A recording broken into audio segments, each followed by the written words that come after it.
Okay, we are reconvening open session, and I will ask at this point for the clerk of the board, Trustee Tom Fuentes, to report out any actions that were taken by the board in closed session. Mr. Chairman, Mr. President, there are no matters to report. Okay, thank you.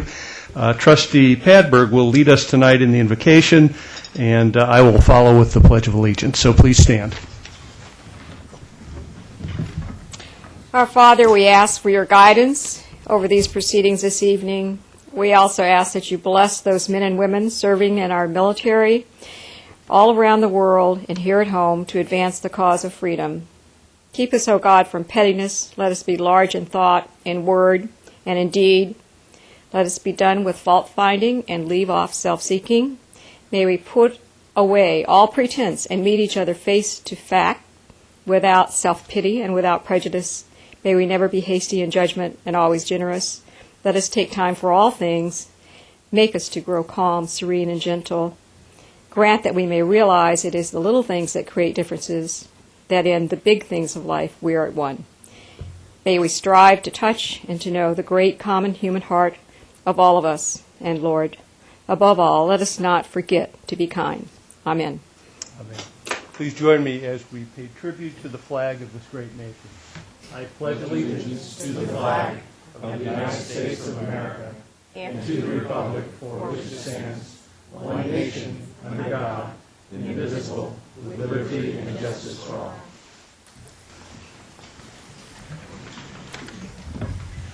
We have several resolutions tonight, and the person responsible for resolutions on our board is our good clerk, Trustee Tom Fuentes. We're going to turn that duty over to the Chancellor. Okay, very good. Thank you. We don't have officially any resolutions, but we do have some recognition. And if I may, I'd like to mention that our district received an IT-related award from the State Chancellor's Office. In this context, the My Academic Plan project, also known as MAP, is the one that received the recognition, and this program began in fall of 2005. This is a full-featured academic planning tool designed for our students.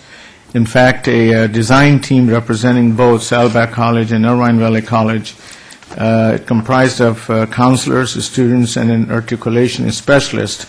This particular group was formed, and they began to meet every month to design and build the new system. MAP, or My Academic Plan, was launched on April 26, 2007. Our students have responded, evidenced by the fact that over 10,000 plans have been created with very little promotion or advertising of this exciting new service. It has received statewide attention, and the State Vice Chancellor for Technology recently remarked that it was the best academic planning tool he has ever seen. MAP was recently awarded a 2007 Technology Focus Award from the State Chancellor's Office, and representatives from the design team flew to Sacramento on September 10th to receive this prestigious award at the Board of Governors meeting. This is the fourth time the district has received a state technology award. MAP is an excellent example of the positive outcomes that result when individuals throughout our district work together as a team to focus on providing high-quality service to our students. And at this point, I would like to call upon the members of this team if they would please gather near the podium. And after I've announced all the names, Board President Lang and I will come forward and shake your hands for the outstanding work that has been done.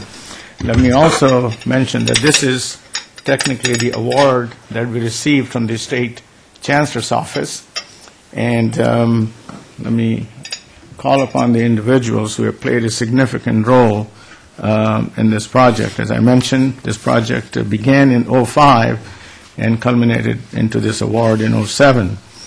David Francisco, Saddleback College Articulation Officer, Fawn Tonraverdi, IVC Counselor, Tiffany Tran, IVC Counselor, Ted Leith, District IT Applications Specialist, Raul Gutierrez, District IT Applications Specialist, Jim Gaston, District IT Associate Director, Pratik Modi, Nudesic Consultant and Programmer. The following people were part of the design team, but they will not be here tonight, but I would like to mention their names. Steve Honda, Saddleback College Counselor, Mai Din, student, Hillary Kovash, student, Sean Collette, Nudesic Consultant, and the following members. The project has occurred for a period of time that the following members have retired, and unfortunately in one case with Gary Staken, who the Saddleback Counselor, has passed away. Bob Frolick, Saddleback Counselor, and Becky Aguilar, Saddleback Articulation Specialist. They all deserve a round of applause.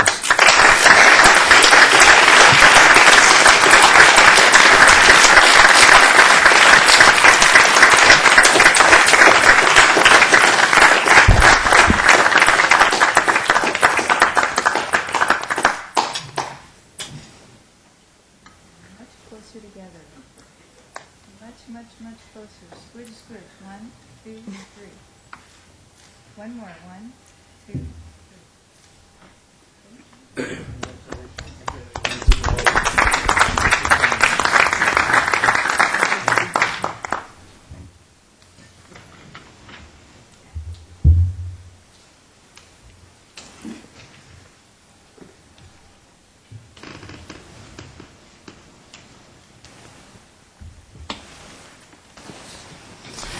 Next item is mine to comment on. We have a brief presentation coming up here. Let me introduce the presentation. Since July 2007, we have been making the board meetings and meeting minutes available for viewing on demand online. The public feedback has been very positive to this new technology. We are proudly one of the first community colleges in the state to make our meetings available online with the streaming video technology through a company called Granicus. The next logical step could be to integrate the board's request to speak and voting systems into the same technology as the streaming video. We are evaluating different options. As we have all experienced, our current system is inconsistent, and it has already required the replacing of key components with changing vendors. Hilda Stevens is the special district's market manager for Granicus. She is here to provide us with a demonstration of an integrated approach to our voting and request to speak systems, which could replace our current voting system. The system would feature new monitors for board members with a touch screen voting system. With that, Board President Lang, if I may turn it over to Hilda Stevens for her brief presentation. Thank you. Good evening, Chancellor, Board of Trustees, members of the public, and now also those members of the public who are watching us from their comfort of their homes or business or couch or wherever they are. Just to give you some statistics on the August meeting, you had over 700 viewers watch your meeting on demand. So that just tells you that technology, it's something that's very accepted in your community. And Chancellor, the recent video, your 2007 district address, had over 995 views. So you're one popular individual out there in the community right now. Tonight, as it was mentioned, I will be just showing you some components of our voting system. It's really looking at an integration and an automation of your public meeting workflow. You're currently web streaming your meeting, as well as using our minutes annotation software. So this is another component that seamlessly integrates with that as well. So as I show you some key features of the system, I'm going to need you to kind of visualize with me. It is going to be a touchscreen system, so very similar to the Octofu ATMs that you see around the campus where you touch the screen. This is very similar to what would be in front of you as Board of Trustee members. The first window, the one that has the Granicus logo right now, would be customized with the district's logo. This is what we call the public display, and this is what the public would be seeing, all of the agenda flows. As items come up for voting, this is where they would see the status of the voting process as well. And then the other system, this window, which is what we call the Granicus meeting member, is what you as the Board of Trustees and also as the presiding officer would be seeing as well. So everyone will have their own individual username and password. So I am going to use Trustee J, since he's closest to me today. So I'm going to use you as my tester here. So we're going to say that Trustee J has just sat down and he's going to log in to his meeting member. So you log in and this is going to be your window. There's 5 features that I'm going to show you. One is the public comment speaker feature, the request to speak, how you can really turn this solution into potentially a paperless solution. So instead of carrying your big binders, you can have everything automated into the system, and also how you would be conducting motions and votes. So I'm going to go ahead and pretend I'm the presiding officer, and we've started the meeting. So as the meeting flows and the meeting takes place, you'll be able to see down on the left-hand side of this window, you'll be able to follow along with the meeting. So we'll say that we had before the meeting started, we'll say that several citizens filled out their little card and they want to address the board. So we're going to go to the public comment feature. And what you will see during this feature is that you will be able to tell the speakers, the citizens who have called in and have requested to speak. So I have Ellen Hunt and George Clooney up here. So we're going to say that you're going to go ahead and say, okay, we're on item 2.0, or I'm sorry, 1.2. Let's go ahead and call the speaker. So I'm going to grab one of our speakers here, and I'm going to say, Ellen Hunt, you may address the Board of Trustees. We call Ellen Hunt, and what you will notice is you have a 2-minute timer. So in your public display, you'll be able to tell which item they're addressing. You have your timer, and then you can start the timer. So there's Ellen Hunt, and everybody will be able to see that she's got 2 minutes to address the Board of Trustees. So that's one of the features that is capable with this voting system. So I'm going to stop that. Go back to our meeting member. The next functionality is the request to speak. It's my understanding that currently only the presiding officer can view who has requested to speak. With this feature, as board trustee members at any point in time, and again, we're under item 1.2. If, as a board of trustee, if you want to also request to speak, you just click on your little podium, and now you've requested to speak. Or you can also click on this icon right here that says request to speak, which is very simple. And this is something that, again, you would be touching your screen. And then another feature is that you can always withdraw to speak. And everybody will be able to know who has requested to speak and in which order, which is a nice feature as well. Okay. Let's move on to, I'm going to go down to, let's say, procedural matters. Let's say that we need to make a motion and do a vote on certain items. So to make a motion, as a member, the presiding officer will say, we're ready to make a motion, so we're going to go ahead and start the motion. So here you'll see a button down here. So we'll say that Trustee J is the first mover. And you'll notice down here on your window, everybody will be able to see who was the mover. And then as you have a seconder, so we'll just say that Trustee Padberg seconded the motion. You'll also be able to see that Trustee Padberg was the person who seconded the motion. Once you record your motions, it'll go to your voting screen. And I wanted to show you the public side just because I think this is a really nice feature. So as you start voting, we'll go ahead and say that the vote has begun. And since I'm operating under Trustee Jay, we'll say that he's voted yes on this item. Now we're going to switch over to the public display. So everybody gets to see all the names of the trustee members, and this will all be customized as well for you. So as everybody votes,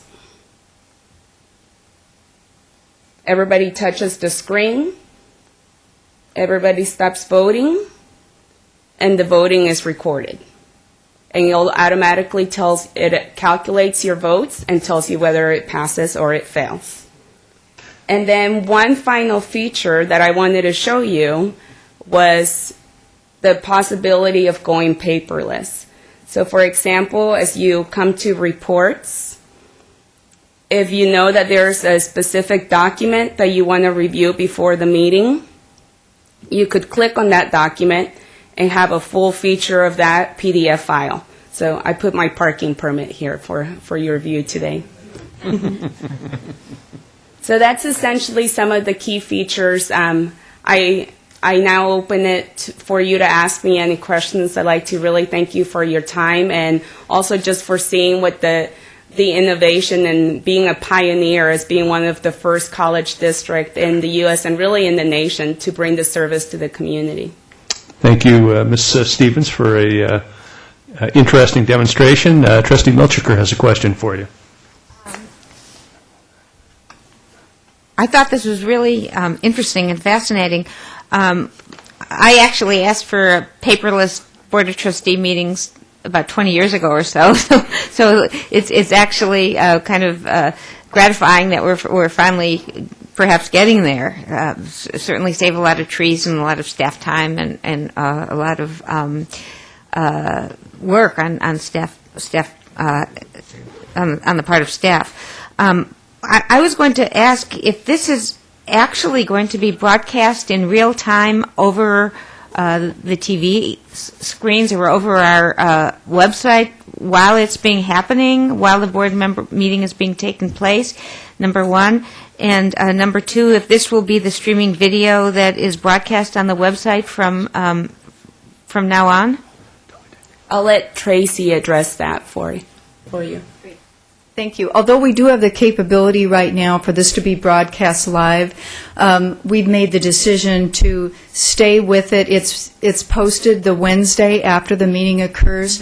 We're still working the bugs out. We have to inspect every item and make sure that the way the meeting has occurred is the way it's recorded. And so we've decided to take that extra time initially. Okay. And I also, I'm one of the people that did watch the streaming video of the last Board of Trustee meetings, and it was interesting, and it was good to be able to go and follow the agenda and just click on an agenda item and just be able to watch the discussion during that agenda item. It saved a lot of time.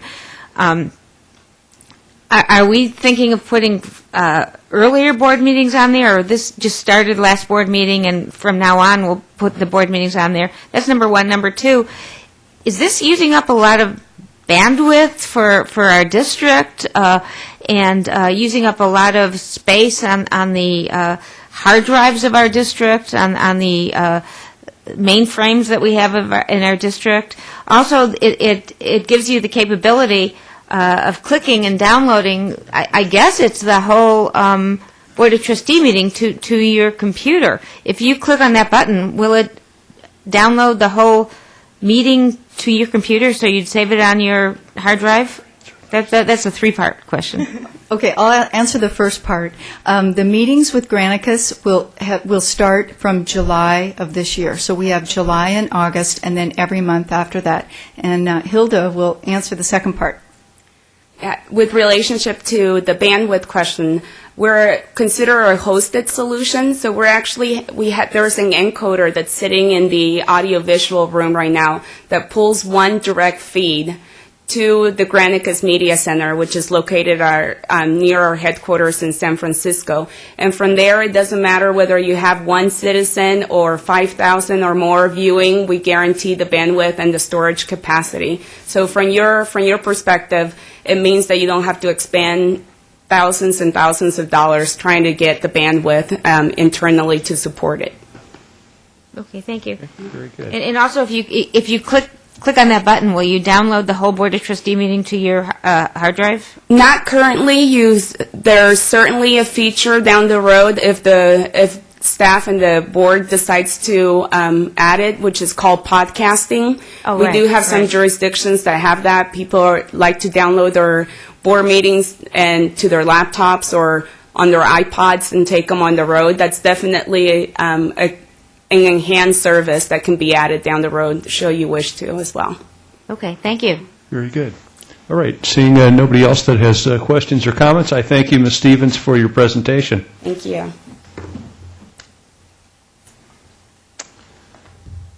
Okay, with that, we will then move to public comments, and I have one individual that wished to address the board with a public comment, and that was Steve Knobloch. Apparently, George Clooney is not here tonight to address the board, but Mr. Knobloch is filling in. Thank you.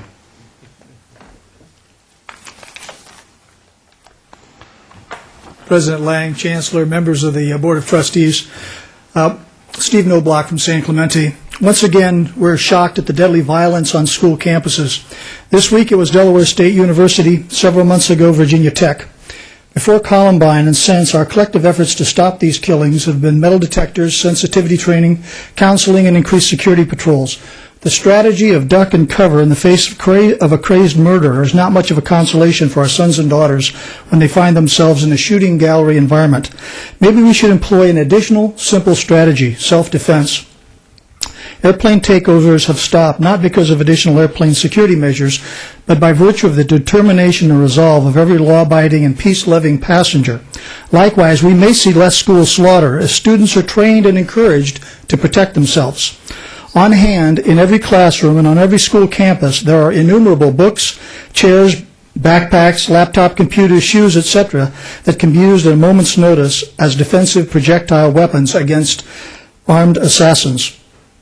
One can only imagine a different outcome in that German language classroom at Virginia Tech if the 24 students there, 20 of which were killed or wounded in 90 seconds, had been trained and encouraged to use their rather substantial arsenal of defensive projectiles to distract and disrupt the shooter's methodical delivery of death and mayhem.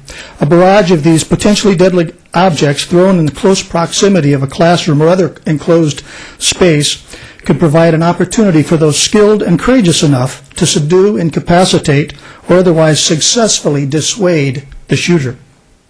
It is hard for those determined killers to stay focused when 3-pound steel and fiberglass chairs, 5 to 20-pound backpacks, 2-pound hardback books, textbooks, laptop computers, shoes, purses, and whatever else is available come flying at the perpetrator all at once from different directions.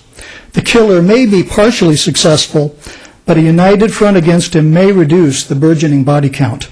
Sure, self-defense is dangerous, but unfortunately, so is the environment in which our students find themselves. Mr. Knobloch, I'll have to ask you to wrap it up, please. I will. Thank you, sir. Our dedicated police authorities can't be everywhere at the same time. I suggested a defensive strategy last year at a local school district, and the response is always the same. Privately, they like it, but publicly, they dismiss it over concerns of liability and concerns for the safety of students being encouraged. Students should be reminded and trained to properly exercise their God-given responsibility and obligations to defend themselves and others. Not just, and just like those of us who regularly fly in airplanes, we're aware of our duties, and they should be as well. Thank you, Mr. I would ask the district to consider producing a video or a presentation to provide some self-defense group techniques when unavoidable dangerous situations. Thank you, sir. Thank you. All right, very good. With that, we'll proceed to board reports. He has a request to speak. Oh, I'm sorry. Dave, if I may, I'm sorry, I just turned the light on. I had not had it. I should have interrupted you earlier. I want to make a more proper introduction. It's a surprise for me to see Steve here this evening, but the Honorable Steve Knobloch is a distinguished and well-serving member of the San Clemente City Council.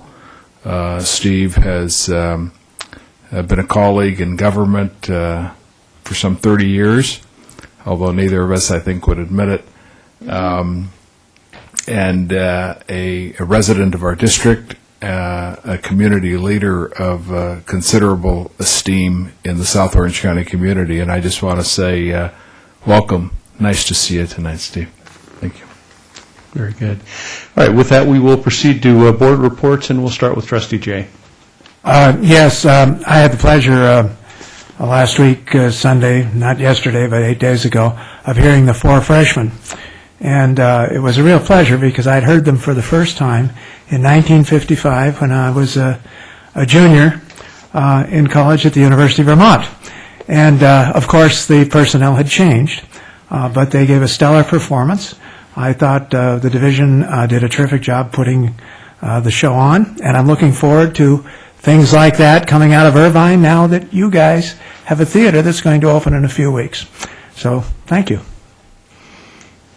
Trustee Padberg. Thank you. Since the last meeting, I've attended many events. Saddleback College football game, the first one, where it was a shutout. I have attended the Irvine Valley College Forum, the Saddleback College Faculty Forum, and Employee Forum that just occurred before this meeting, the Saddleback College Foundation Dinner. I also attended the Education Alliance Dinner just this past week, and the Saddleback College Mentor-Mentee Lunch. And, of course, there was a foundation meeting in between all of this, and I attended the District Leadership Awards Dinner. I also am a member for this body, representing this body on the Orange County Transportation Authority Leadership Task Force, and I've been to that where they give us updates on the planning for all kinds of roads, not just the toll road, but all kinds of roads and the impact on the areas. So I've tried to vocalize and report on the needs, particularly for Saddleback College and Irvine Valley College as that affects it. This is primarily for South County, this task force, so we're focusing on South County. That's all. Thank you. Thank you, Trustee Padberg. Trustee Fuentes. Mr. President, by way of board report, I just want to say one thing. I want to salute our student trustee. It was my privilege, as it was the privilege of many of us here, to attend our 9/11 ceremonies at Irvine Valley College, at which Matt spoke. And I was inspired by those comments. I thought he did an outstanding job of representing the student constituency that he was elected to represent here. He was articulate, he was able, and he made us all proud. So thank you, Matt. Trustee Wagner. Thank you, Mr. President. A couple of things. Number one, I want to thank President Rockmore for that fine 9/11 service. And thank both colleges for their recent hospitality at the 2 board fora. One just earlier this afternoon here at Saddleback, the other one at Irvine Valley College. Thank you to both of you gentlemen for facilitating that for us. Like Trustee Padberg, I attended and with the Chancellor the Education Alliance dinner on Thursday night. That is a fine organization. I am privileged to serve on the board, despite which I still think it's a fine organization. And we heard some rousing address that evening from Dennis Prager. And I encourage everyone in the community to take a look into that organization and see what the fine work it is doing with education throughout Orange County. Finally, I recently attended the Orange County Legislative Task Force meeting, and the first order of business, and let me just give you a quick rundown of what we discussed. The first order of business was to decide whether the task force would take a position on the community college bond initiative that will be coming soon to a ballot near you. There was no support among any of the trustees of any of the districts in the entire county for the idea that the task force adopt a position, and apparently none of the individual district boards in Orange County have yet taken any position whatsoever.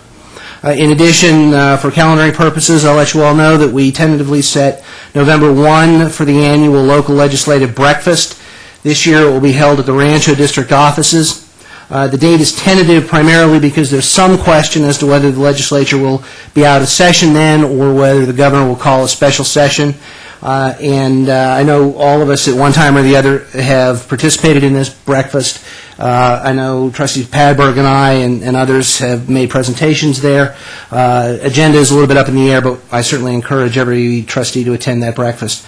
In addition, we discussed the legislative visits to Sacramento. Likely those will occur in January. The task force is considering whether to reinstitute the annual reception and dinner that we used to host in Sacramento during those visits, but which were discontinued a few years ago for budget reasons. There is some sentiment on the task force to again host a dinner as a way of drawing to us more legislators, not just those from Orange County. No final decision has yet been made. And finally, the task force circulated among its members a draft policy statement identifying 4 legislative priorities this year and setting out a number of specific recommendations to accomplish our goals in those priority areas. The 4 areas are, and there's a handout in front of all of you, support of job training programs, streamlining of the state's construction approval process, improvement of student transfer opportunities, and maintenance of local government. And as I say, the Chancellor has made available to all the trustees the most recent package on that, so you're encouraged to give that your attention. Thank you all. Thank you, Trustee Wagner. As many of you know, this is an important time of the year for many religions. And for Jews, Yom Kippur, our Day of Atonement, is a day of fasting and observance at which we ask for forgiveness. To that end, I want to apologize and seek forgiveness from each of you, to my fellow trustees, to the Chancellor, to all of our administrative leadership, all of the faculty, staff, students, and members of our community who I've been elected to serve. I know there were times that I could have done more, been more accessible, made better decisions, been more respectful, and generally been a better person. So please forgive me as I try and do a better job in the days ahead. Many of you joined us prior to this meeting for the board forum on this campus and one we previously held at Irvine Valley College on September 11th. I appreciate everyone's participation in these discussions, which we find to be helpful to both answer questions and have a good exchange of ideas and information. I thank the Chancellor and his team and Trustee Fuentes for emceeing both the September 11th commemorative ceremony and the district leadership meeting at Tortilla Flats on September 5th. Sheriff Gates was our guest speaker and delivered, I thought, a very moving speech at IVC at the former ceremony. And President Rockmore was announced as our Administrator of the Year at the latter. So congratulations again to you, Glenn. And finally, I'm glad that we have heard recently that we've passed the 50% test. I know it's been a topic of conversation throughout the institution, and something I know that you'll be hearing more about in the days ahead. That concludes my remarks. Trustee Milchiker. Yes, Excuse me. Sheriff Corona was there, not Sheriff Oh, I did Gates. say that. And Pardon me. I think Sheriff that we Corona, better- and thank you for correcting that. See, another thing for me to ask forgiveness for. I see that already. All right, Trustee Milchiker. I also want to echo the other trustees' comments on the 2 board forums, one at Irvine Valley College and one at Saddleback College. Every trustee attended these, and many faculty members and staff members, and there were many interesting questions asked, and it was a very good dialogue, and I'd like to continue these forums because it's a good way for us to learn about the concerns of the colleges and us to communicate our ideas and to have a good meeting of the minds. I also attended the Saddleback Foundation fundraiser, which was a lot of fun. There was a great attendance by very many people, not only from Saddleback College, from Irvine Valley College, and lots of dancing. So everyone had a wonderful time there. I wanted to thank President McCullough for his idea of actually having a Veterans Memorial on the Saddleback College campus. I know that when I walk by the Veterans Memorial, it's very meaningful. They're going to have a flag on it that's been a donation, and that certainly is a memorial to every single person that's been in the service, man or woman, and it's not supposed to look like a man or a woman. It's supposed to be in honor and memory of all veterans of all the wars. And just so you know that you can buy, have a piece of ground established for $100 or a tile established for $1,000, and you can even get your very own bench to sit on for $5,000, which is really pretty reasonable when you think about a bench to sit on for posterity, to sit and contemplate the sacrifice of our veterans. Thank you, Trustee Milchker. Trustee Williams. Well, certainly the highlight of last month was September 11th. I was a busy person, busy trustee that day. I attended the grand opening of the Orange County Sheriff's Academy on the Tustin-based property on some land that is the Rancho Santiago Community College District, and good partnership there. They've been nearly 40 years now. The Orange County Sheriff's Academy has operated with Santa Ana College, part of the Rancho Santiago Community College District. I attended the board forum at Irvine Valley College and also the 9/11 event at Irvine Valley College. Very touching. And I also wanted to thank the Chancellor for whomever is responsible for the additional American flags here in our background. It's absolutely beautiful.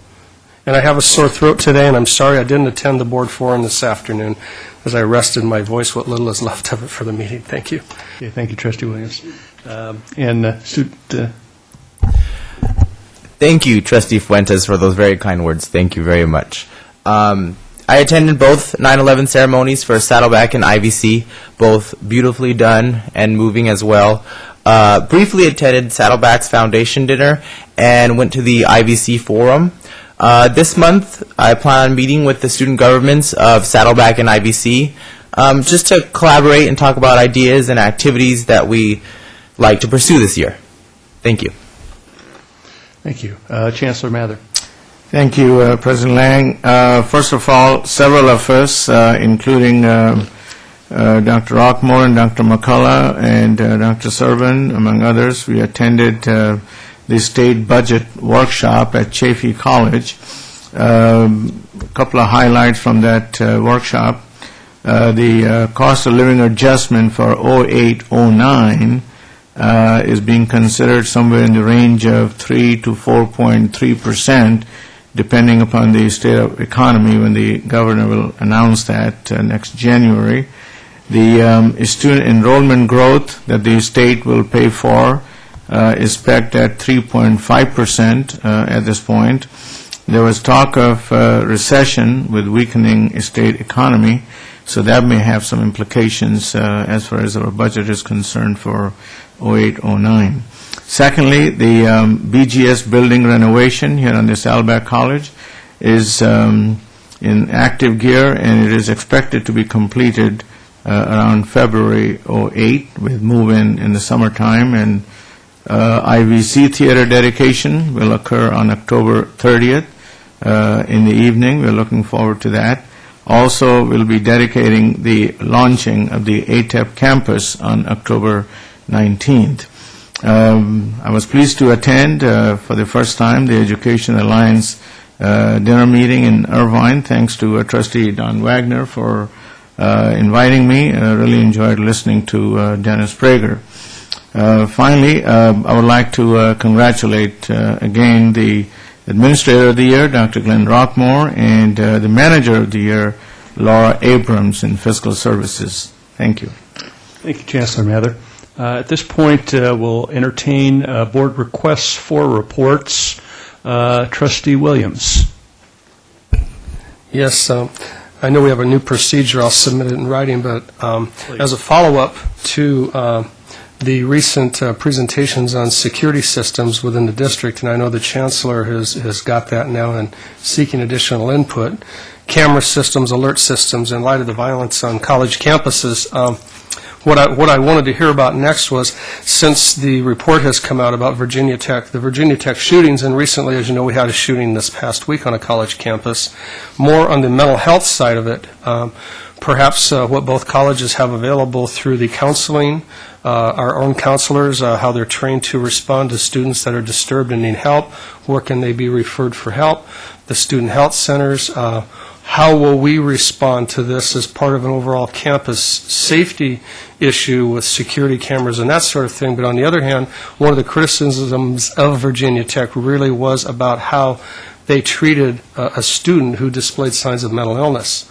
So that's what I'm after. I'll put this in writing to the Chancellor. I'm not sure how the board approves this. No, I haven't requested anything for a long time. The answer is by putting the requests in writing, administration has a chance to evaluate the amount of time that's required and when it's reasonable to bring it back to the board. Perfect. I will do that.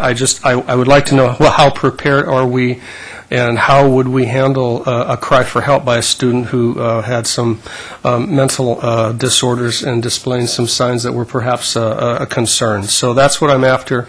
How are we prepared to respond to this here at our 3 campuses now? Thanks.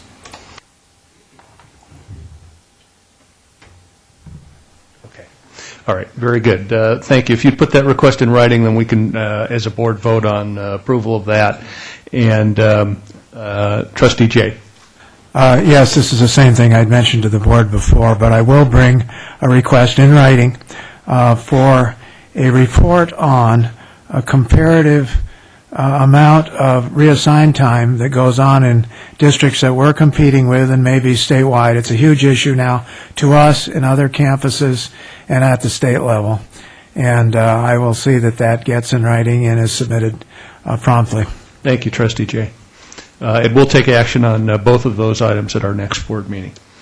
All right. That brings us to the consent calendar. There is one item that we will advance after we approve the consent calendar and those items that trustees wish to remove from the consent calendar, and that will be 7.1 for, I know, our guests who will be presenting that item. So, but before we get to 7.1, are there any well, first of all, let us, are there any items that trustees wish to pull from the consent calendar? 4.11. Okay, Trustee Padberg, I'm sorry, what item was that again? 4.11. 4.11. Okay. Moved and seconded to approve the consent calendar, except for separate discussion on item 4.11. All in favor, please indicate by voting. And that is approved unanimously. All right. And before we discuss item 4.11, let us first deal with item 7.1. We do have a special guest with us today that will be presenting or helping present this item. And with that, I'll turn it over to the Chancellor. Thank you, President Lang. As the board is aware, we are in negotiations with the Camelot and Cal State Fullerton and Chapman, among others, for the development of a long-range plan for ATEP, which is the Advanced Technology and Education Park at the Old Tustin Marine Base. City requires, per conveyance agreement, that we develop a short-range plan in consultation with the Assistant City Manager for the City of Tustin. This short-range plan can include our launch of the campus that occurred this fall. It also needs to include some information about the demolition plans for some of the unneeded buildings, cleanup and beautification and the like. We have been working with David Hunt of GKK Works with respect to the development of the short-range plan. The proposed plan is included in the exhibit. We have shared this short-range plan with the City of Tustin, and we are trying to seek their input to make sure that the plan meets all the requirements before we officially bring it to the board for approval, and then we will file it with the city.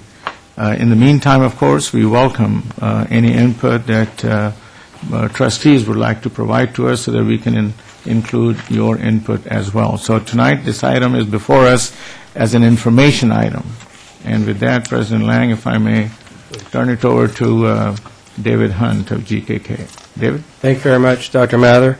An excellent summary and overview of what the short-range plan is intended to do, and so I won't belabor that, but it basically is a plan that indicates what the district's intention is for use, improvement, and maintenance of the ATEP property until the long-range plan is implemented. And so we've developed this scope of work, and it's relatively modest, but it's essential for the city to understand that we are in progress on this project. And so this what we've done here in this PowerPoint presentation is to show you what the scope of work is for this short-range plan. And it includes some of the work that's already been completed, some site demolition, site beautification, and some maintenance issues. And at the dais there, I think, are copies of the PowerPoint presentation and a little more explanation of each of the items. So the first item is simply site fencing that is the perimeter of your property. The second item is temporary building locations. This is the existing ATEP campus that was built on the intersection of Red Hill and Valencia. And so we're submitting that as part of this plan. The other interim uses that we're trying to show the city that we may have during the next 2 years period are shown here in the dashed lines. It's item 1C, called interim building zones, and it's a little difficult to see, but it's these zones are to the right of the hangar building there off of Warner, and the dotted yellow line above Armstrong. These zones are placeholders for potential locations for interim uses yet to be determined, but we wanted to create some flexibility here in the next couple of years that if there were interim uses that were needed, that the city would already be aware of the interest in having these zones, and that these would be the zones that we'd be interested in occupying. This would narrow down these areas so the city would be aware that we wouldn't put these kind of interim facilities along streets such as Valencia, which is their gateway to the Legacy Center. Another project that was proposed to be included in the scope is an expansion of the parking area for the interim ATEP campus, and we're already foreseeing a possible need for that for students as the program increases in interest in population by the students there. So that's a parking area expansion, and also the possibility of locating a couple of additional storage buildings there as a potential option for you. And then the buildings to be demolished, which are everything here shown in red. I think the board has already been made aware of a proposal to demolish these buildings, and so we're showing that to the city so that they understand that that is the intention and that there is no use that the district intends to use those buildings for in the long term. One of the things we'd like to do is catalog and inventory all the existing trees. These trees have been here much longer than most trees in the city of Tustin, and there's value to you and the city. And we'd like to inventory those so that we're able to propose those for the city, the edge treatments along Valencia, Red Hill, and Armstrong, as well as use in any potential long-term project. The edge treatments I mentioned, these are edge treatments that are about the first 20 to 30 feet of the property, and these meet the standards that have been set for the Legacy Center and the City of Tustin and are dictated by their standards, and some of those standards have been included in your packet. Temporary access entries, of course, are the ones shown there in 3D, the arrows. They exist right now, but we'll just make sure that they comply with city standards for traffic on an interim basis. Eventually, those access points will, it would be lucky if they ended up to be exactly where they need to be in the long-term plan. I think we're trying to work around those, but we'll develop those as an interim access points. Overall site beautification, right now we want to make sure that dust control and beautification occurs on the site, and there are a couple of different options that we wanted to propose. One would be hydroseeding it basically with California native type materials that would be easily maintained and drought resistant type of materials. The other would be if we'd had agricultural interest in farming some of these parcels for strawberries or other types of crops. Buildings to be renovated. We actually, these are the ones in blue here. It's the helicopter hangar, the chapel, and the commissary PX buildings there.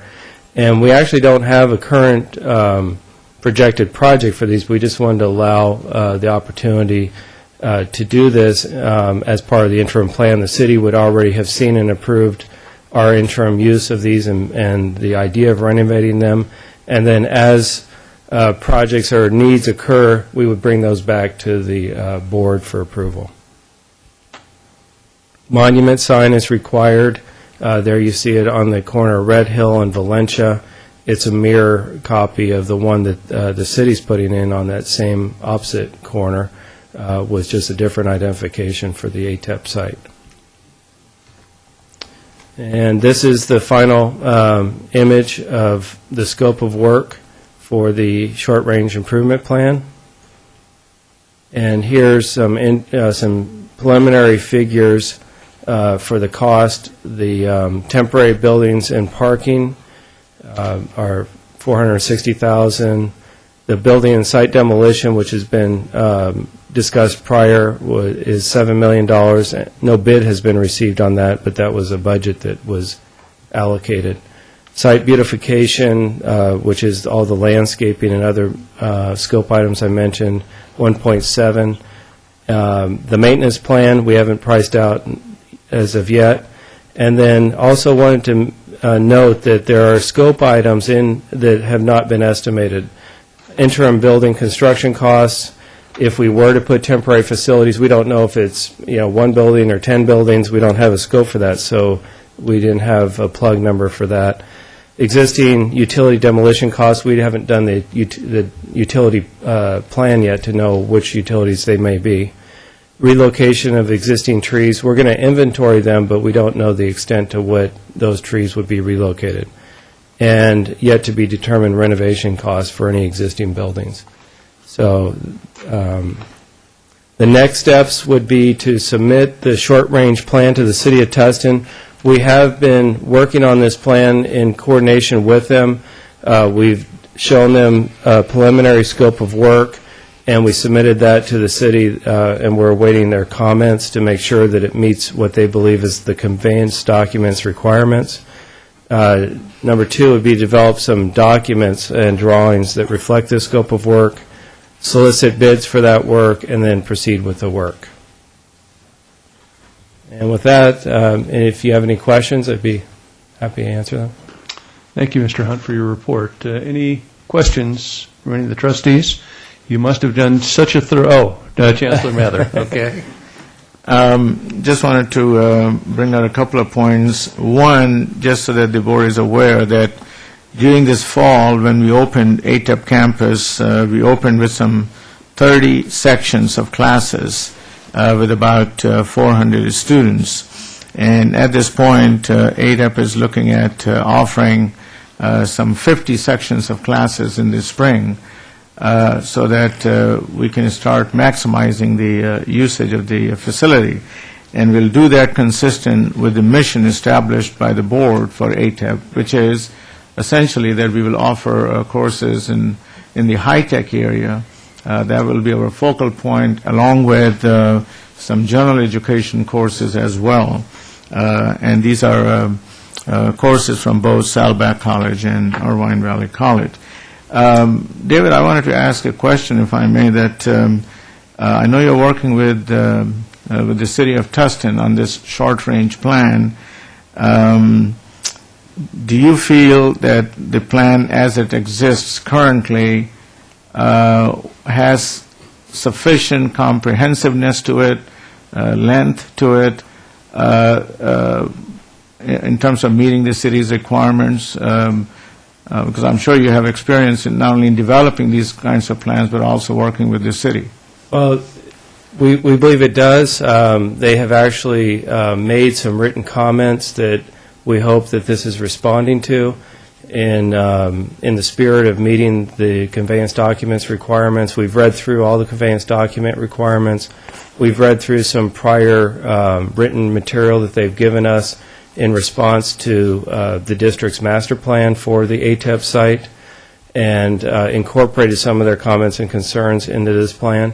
And we've also submitted this and reviewed it when we submitted it to the city, and generally went through it with them, and the first read was that this looks like it'll work for us. And so we're hopeful that once we submit this in a final form, they'll give us some comments, of course, and then we'll incorporate them, and we should be good. Terrific, thank you. Trustee Padberg. Yes, I just want to say that this is very exciting, and although we're not seeing, obviously, the build-out, but just to see that the site will be cleaned up and that it will be at least presentable and very easy then to develop and still have it presentable during that development. So it's very exciting and very well done. I think the city feels the same way. They're very appreciative that something is happening here. They're seeing progress. We're interacting with them, talking to them, and so I think we're all encouraged that we're working together as a team with the city. They're seeing progress, and they really appreciate it. Very good. Thank you, Mr. Hunt. Appreciate your report. And let me at the same time also welcome all of the students who have joined us in the back of the room to our board meeting.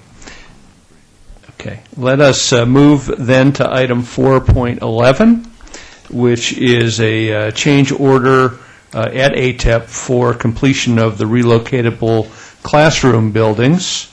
And I guess I will recognize Brandy Delana to maybe have you come up. I think this was an item that Trustee Padberg had requested. If I could, please, I really pulled this item because it's so rare that we have a contract item on the board agenda that has a decrease. I wanted to make public note of it, and I applaud that, and thank you very much, and I'll certainly support the item. Thank you. Anyone has any questions about it, that's fine, but this is a doesn't appear. fine day. It's been moved. Would you like to second it, Trustee Padberg? I'll second it. Okay, very good. Let's vote on this item then.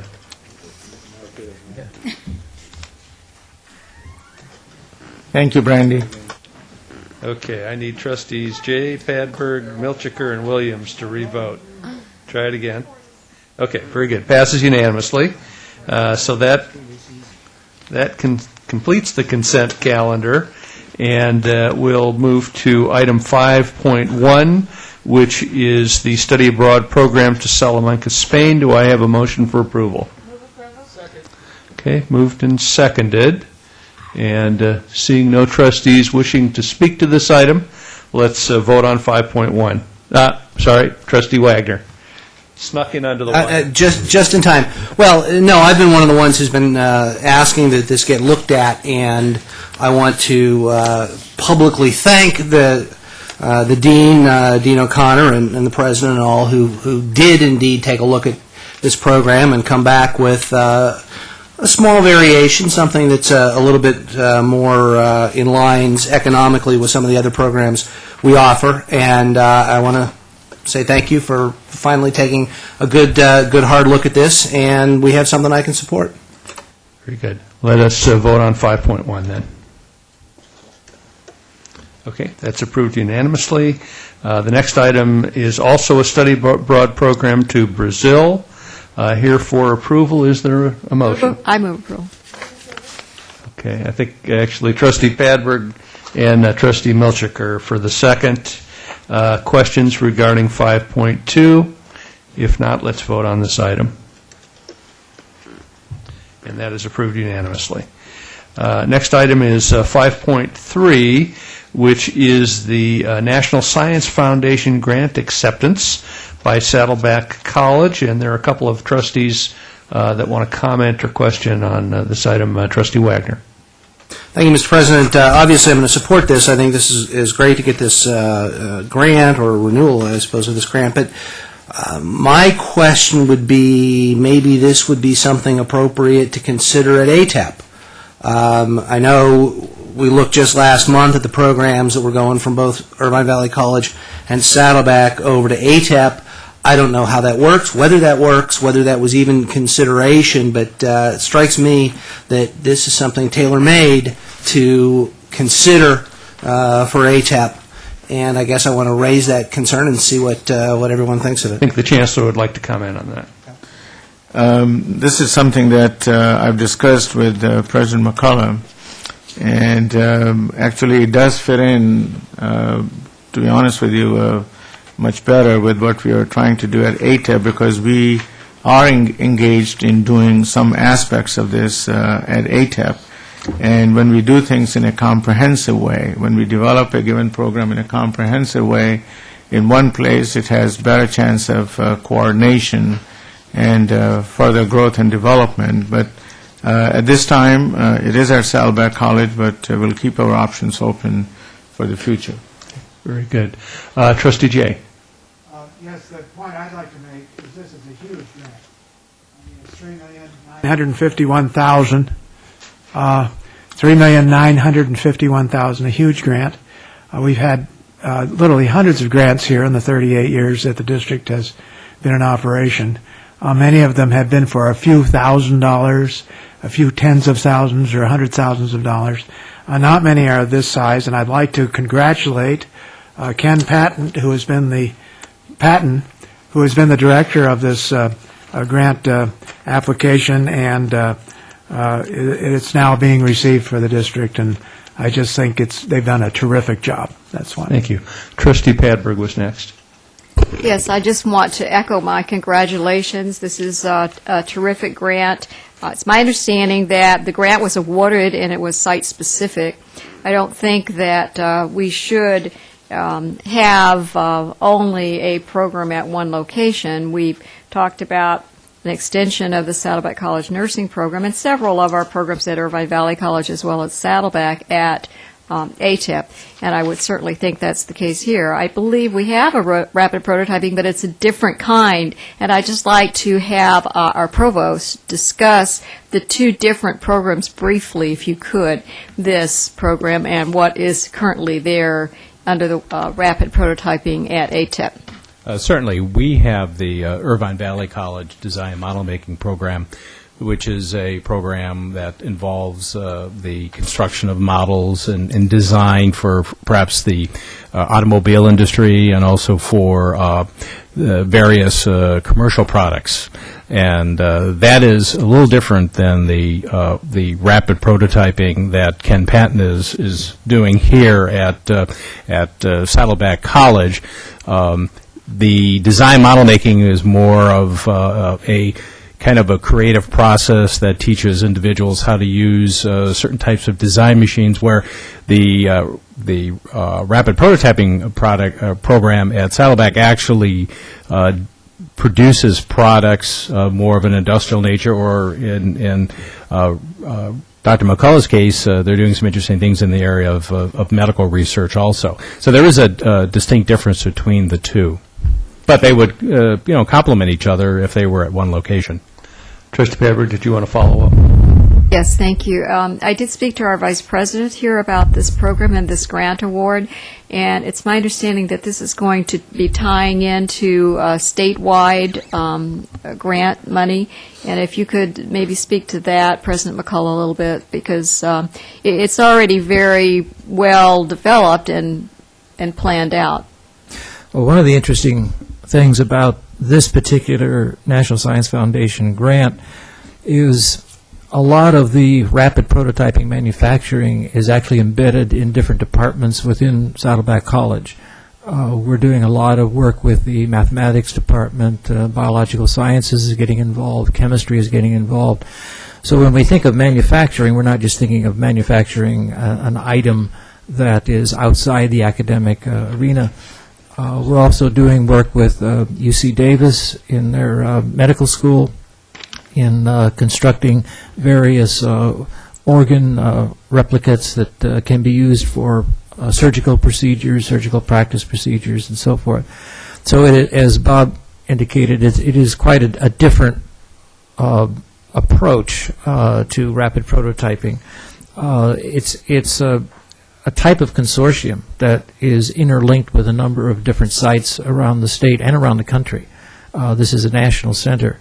So we will be bringing in individuals from all over the country to study at Saddleback and also share their techniques with the individuals involved in the grant. So it's more than just a state consortium. It's actually a national consortium. Just along the same lines, Trustee. Yeah, just to follow up, and it's my understanding that we will be sort of the head of part of this. Is that correct? And I think that's extremely unique for a community college. Is that not true? Not for Saddleback. Touche. Good answer, President McCulloch. All right, very good. Trustee Milchiker, did you still wish to? Yes, I just also want to echo the comments of my colleagues. My sister is a fellow for the National Science Foundation, and in discussing this situation with her, she said it's very difficult to get grants from the National Science Foundation right now because of lack of grant funding in the national arena. And to get a $4 million grant, and Saddleback College will be the center for this rapid prototyping is really exciting, and to be in a national consortium. And I also want to congratulate Dean Ken Patton and Rich McCullough and everyone else that was involved in getting this really spectacular grant for our college. Trustee Wagner. Thank you. Well, let me follow up the response to one of Trustee Padberg's questions. I understand there are elements that might be embedded here in Saddleback, and I know it was a Saddleback dean who did wonderful work to go out and get this program. But to the extent there aren't elements embedded in Saddleback, to the extent we're bringing in for training folks from across the country, is it possible, is it appropriate that we do that at ATEP, or we at least give ATEP a piece of this, because it is right up their alley. And, we talked about the programs that Saddleback offered at ATEP, and some of them were not exactly in the high-tech field. I'm seeing a great opportunity here to direct some of Saddleback's very fine programs to support ATEP. And I want to know if that's at all under consideration, at all a possibility, or just absolutely no. No, we have considered it. This is something that we will consider in the future as the grant unfolds and we see what the programs are that are coming to the college, and it may be because of the amount of space needed that we may be looking at other sites, that we may outgrow our site very quickly, and that would be an opportunity perhaps to move there. But you're not exactly getting me, and I apologize if I'm not being clear, but it's not, ATEP is not where things go when Saddleback's outgrown them. ATEP is a separate entity that needs all of our support. And so if there's something that, yes, you can house there, but it's more appropriate at ATEP, I don't want you to immediately be thinking, well, we can do it ourselves, so it doesn't need to go to ATEP. I mean, I'd like ATEP to be in the forefront of both IVC and Saddleback's minds when it's dealing with programs that are appropriate for ATEP. Mm-hmm. And that's what I think perhaps is a little bit lacking in the course of the last couple of months. And I just, as one trustee, want to suggest that perhaps that's not how I'd like to see these issues approached. Mm-hmm. Yeah, we can take a look at that, yes, definitely. Provost Kopecki. Yes, Dr. McCullough and I have talked about the opportunities that ATEP could have for programs that require a tremendous amount of space. We do have a very, very large 55,000 square foot helicopter hangar that could house very large pieces of equipment, and those are one of the challenges you have when you get into programs such as this. And we certainly would find it exciting down the road with the synergy of the design model making, also with our National Science Foundation Center for Photonics, to create a real synergistic environment at the appropriate time. Very good. Let's vote on this item. Okay, approved unanimously, and I'll echo all of my colleagues' congratulations as well, and the nice press that you recently got on this. Okay, that brings us to 5.4, which is a revision of Board Policy 4000.2 on electronic communication that is here to be accepted for review and study. Is there a motion? So moved. Okay, moved by Trustee Fuentes, seconded by Trustee Williams, and Trustee Wagner has a comment or question on this item. Just a quick comment. I look at what we did last month. It took about 45 minutes to go through all the board policies that were there for final approval, and just want to comment, now is your opportunity, and now would be the time, or between now and next month, to read this draft policy, make any comments, make any suggestions, so that next month, when it's here, we know it's here after we've had our input. It's here after the collective, the community shared governance, college community itself has had an opportunity to take a look at this, so that we don't throw any monkey wrenches into the process, make some changes that they haven't had an opportunity to fully vet. Now is the chance to do that. And that said, having read it, I have no problems. Has it been moved? Very good. It has. Moved and seconded. Thank you. Yes. I'd just like to comment that this is a policy that's moving forward because of some legal issues regarding a student that you may be familiar with, and it's still undergoing a little legal review, so it could even be changed again, in which case we might bring it back a second time for you to look at. Okay. Very good. Thank you. We do have several other trustees wishing to speak to this item. We'll start with Trustee Patberg. Just a process point to respond to what Trustee Wagner said.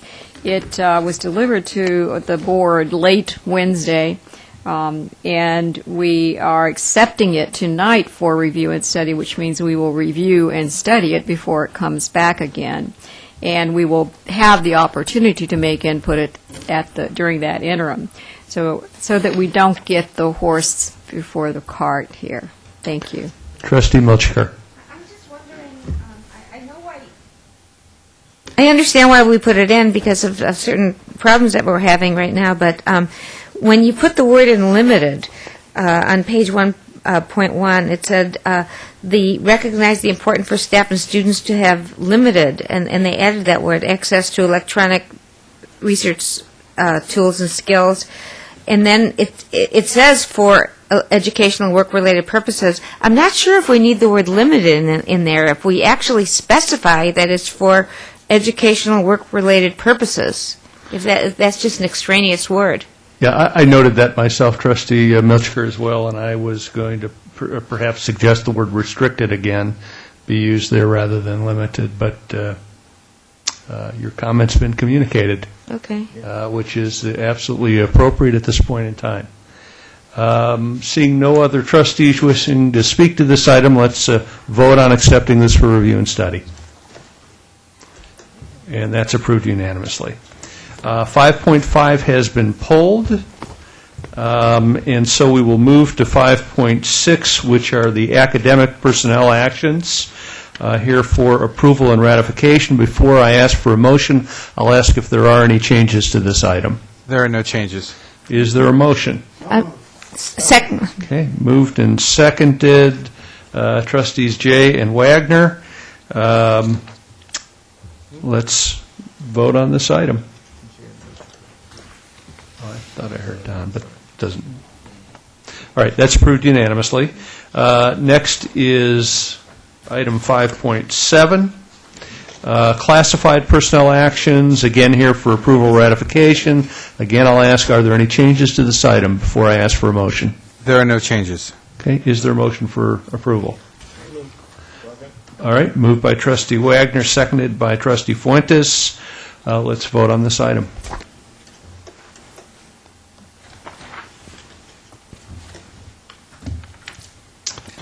Trustees Jay, Padberg. Yeah, I know. Too. So- Oh, wow. Okay, very good. That's approved unanimously. That takes us now to item 6.1, which is one of our discussion items tonight, dealing with strategies for enrollment enhancements. And the Chancellor will introduce this item. Thank you, President Lang. The discussion topic for the board this month is enrollment management. I encourage the presidents to address this issue in a comprehensive manner. A couple of years ago, maybe a little more than a couple of years ago, both presidents formed the appropriate enrollment management committees with the involvement of all the shared governance groups as appropriate. It consists, when we talk about enrollment management, we are talking about offering classes that are needed or the programs that are needed by the students, offering those classes at times when the students would need them. So we consider the student demand, the student needs. It also involves room utilization, maximizing the room utilization, doing appropriate marketing and outreach kinds of things, offering classes through distance delivery modes because some students prefer campus-based education, some prefer through distance delivery modes, and also be sensitive to development of new educational programs, academic as well as vocational, occupational programs, as well as a strengthening or contract education, meaning meeting the specific business and industry needs for workforce training and workforce preparation. So in this regard, our Vice Chancellor for Technology and Learning Services has been working with the college presidents and vice presidents and the ATEP provost for this presentation so that we can update you on where we have been, where we are, and where we plan to go in terms of enrollment management.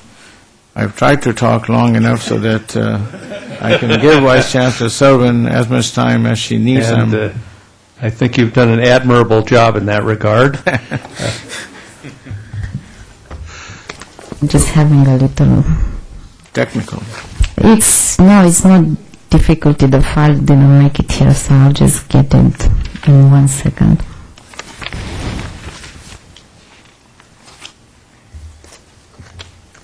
This is a PowerPoint presentation.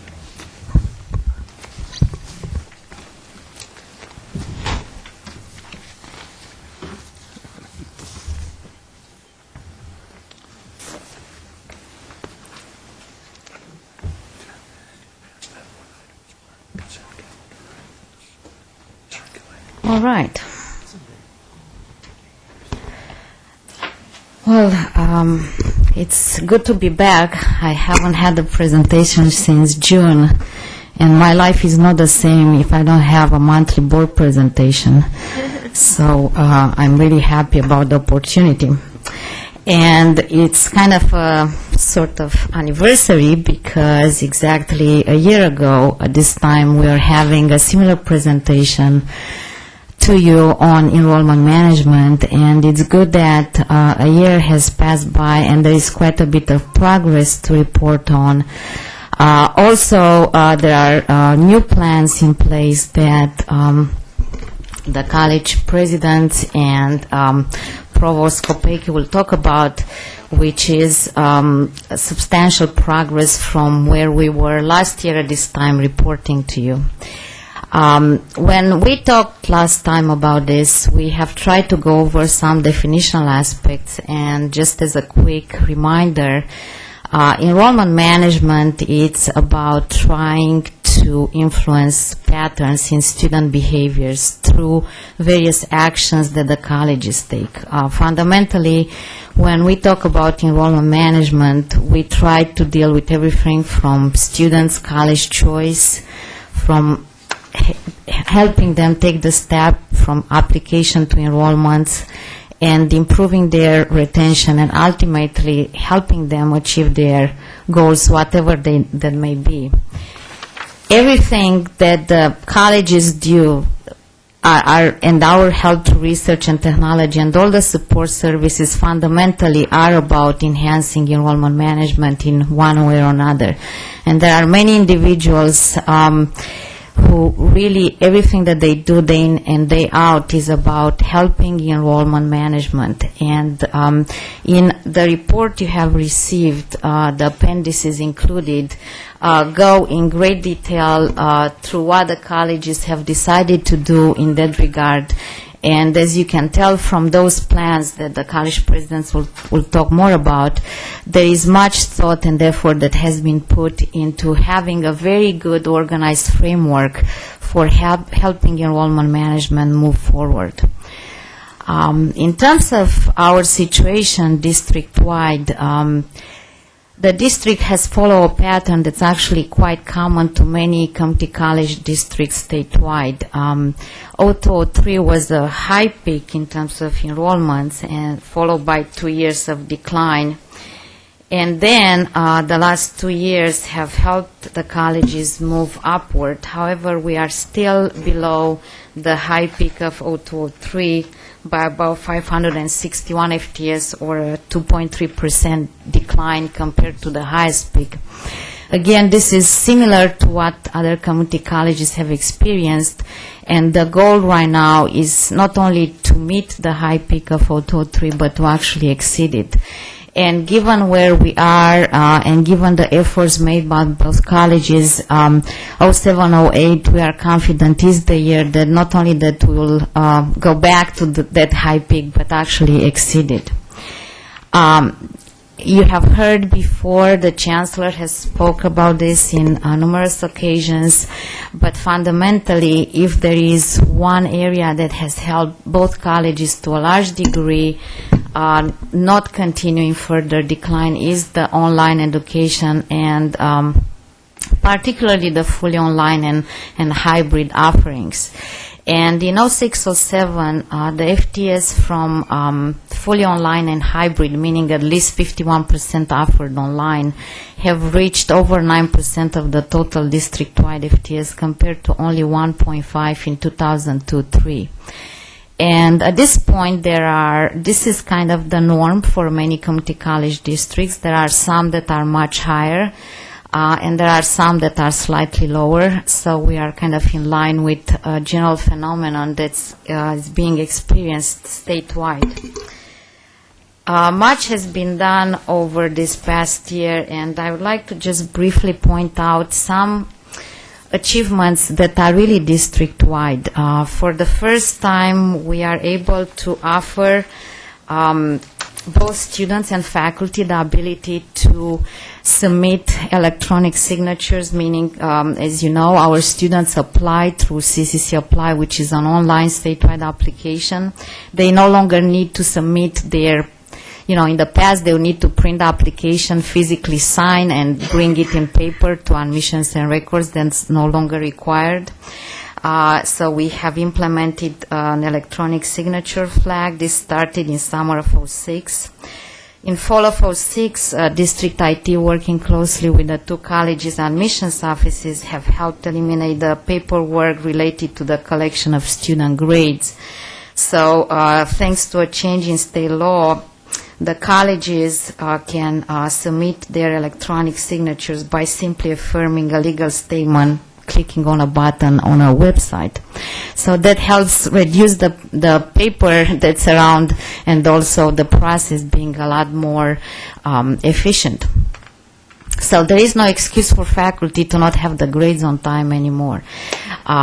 online parking permit system has been implemented in time for the fall registration. As you know, we have a new online registration system that has started being used, what we call in IT in production, with this fall semester.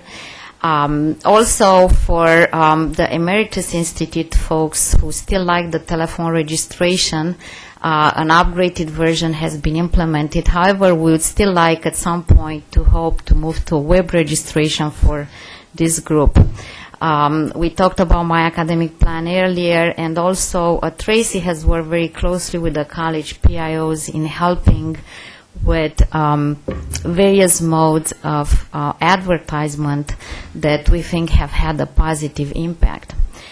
There is much the colleges have done, so Dr. McCullough will cover Saddleback, and then we'll move to IVC and the ATEP. Okay, if we look at the Saddleback planning, one of the 4 planning groups that make up the college strategic plan for 2007-2010 is a committee that concentrates particularly on enrollment management. And in doing such, we've looked at a variety of things. The increased distance education, for instance, at Saddleback, looking back at 2002, we had about 108 FTES, full-time equivalent students, that could be accounted for our distance ed program. In 2006, that 108 had grown to 1,523. So it's an incredible boost in the distance ed offerings. And we have a very well-developed distance ed program and plan at the college that extends for the next 3 years. I'm just going to highlight a few of these things. The college on time, for instance, we've looked very closely at the neighboring high school districts and tried to accommodate as many of the students who are late starting, because we don't start the high school and the college at the same time. So when the students come back and begin their classes at the high school, we are then opening classes at the college on a hybrid level so that they can take both the distance ed portion of the course and the on-site portion of the course. And that's becoming very, very popular. We're looking at some new programs, for instance, the Medical Laboratory Assistant Program, which would be a new program that we would be developing. The Rapid Prototyping Manufacturing Certification, which is a new program partially based on the grant that we had been talking about earlier. We have also increased our outreach. It has its own department now, and we are sending far more individuals into the high schools and community areas. And we are looking at a biotech program that we will coordinate with UCI and Cal State Fullerton. Just looking at this slide, there's some student satisfaction surveys. This is important because we want to find out what the students are thinking about our courses, thinking about the times that we offer the courses, the types of courses, and any new suggested courses that they may be interested in. And that student satisfaction survey has already been completed. We've increased the funding for professional development for both the classified and the faculty to enhance their skills, in a sense, to bring back to the college to even make our programs better. We've expanded the outreach, and we have our retention and transfer activities. Our retention, one of the highlights of the nursing program was the retention grant that we received, and we've been able to show a significant retention rate, higher retention rate in the nursing program, which is sometimes very difficult because they need a lot of help in that and assistance, and we're providing that. The next one, the enrollment management plan. Again, we have an enrollment management plan that goes on a 3-year span starting this year.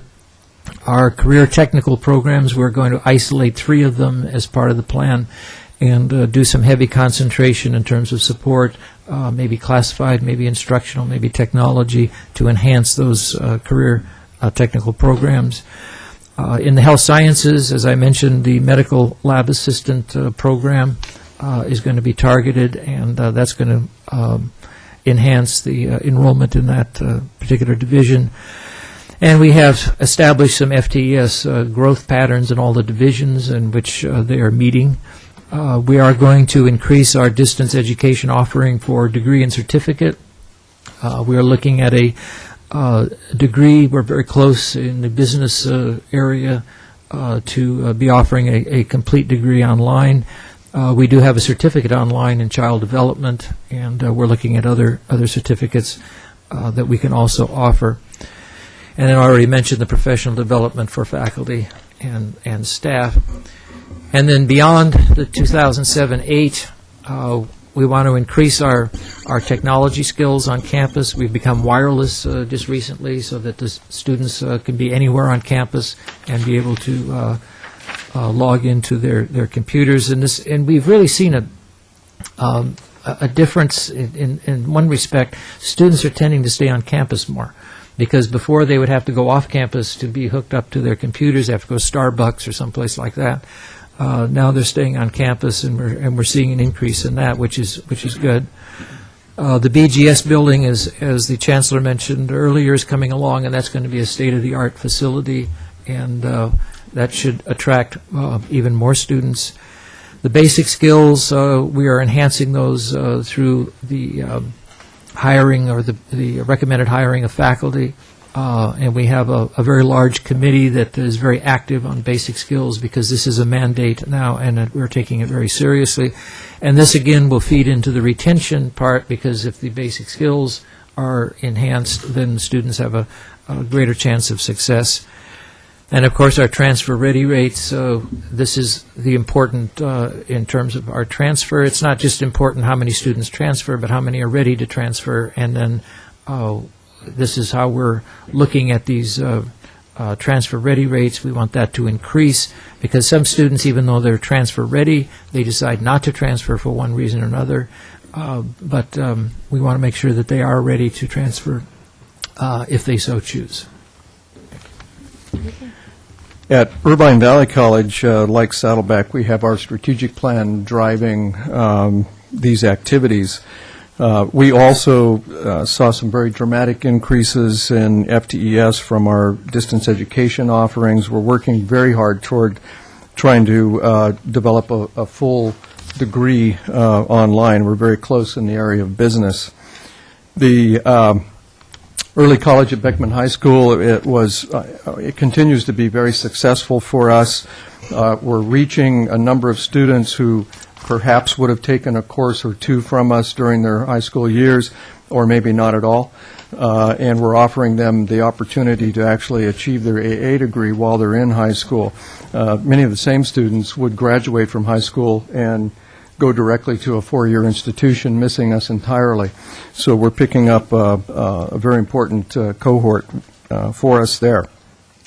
The Chief College Early, otherwise known as the ACE program, is a summer program for disadvantaged students, and basically it introduces them to the college environment, gets them comfortable with it before they actually end up coming to Irvine Valley College.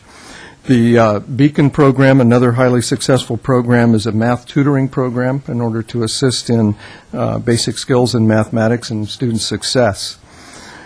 Our outreach has been particularly effective in high schools and to some degree businesses, but we are regularly attending the high school campuses, doing pre-registration and assessment type activities while we're there.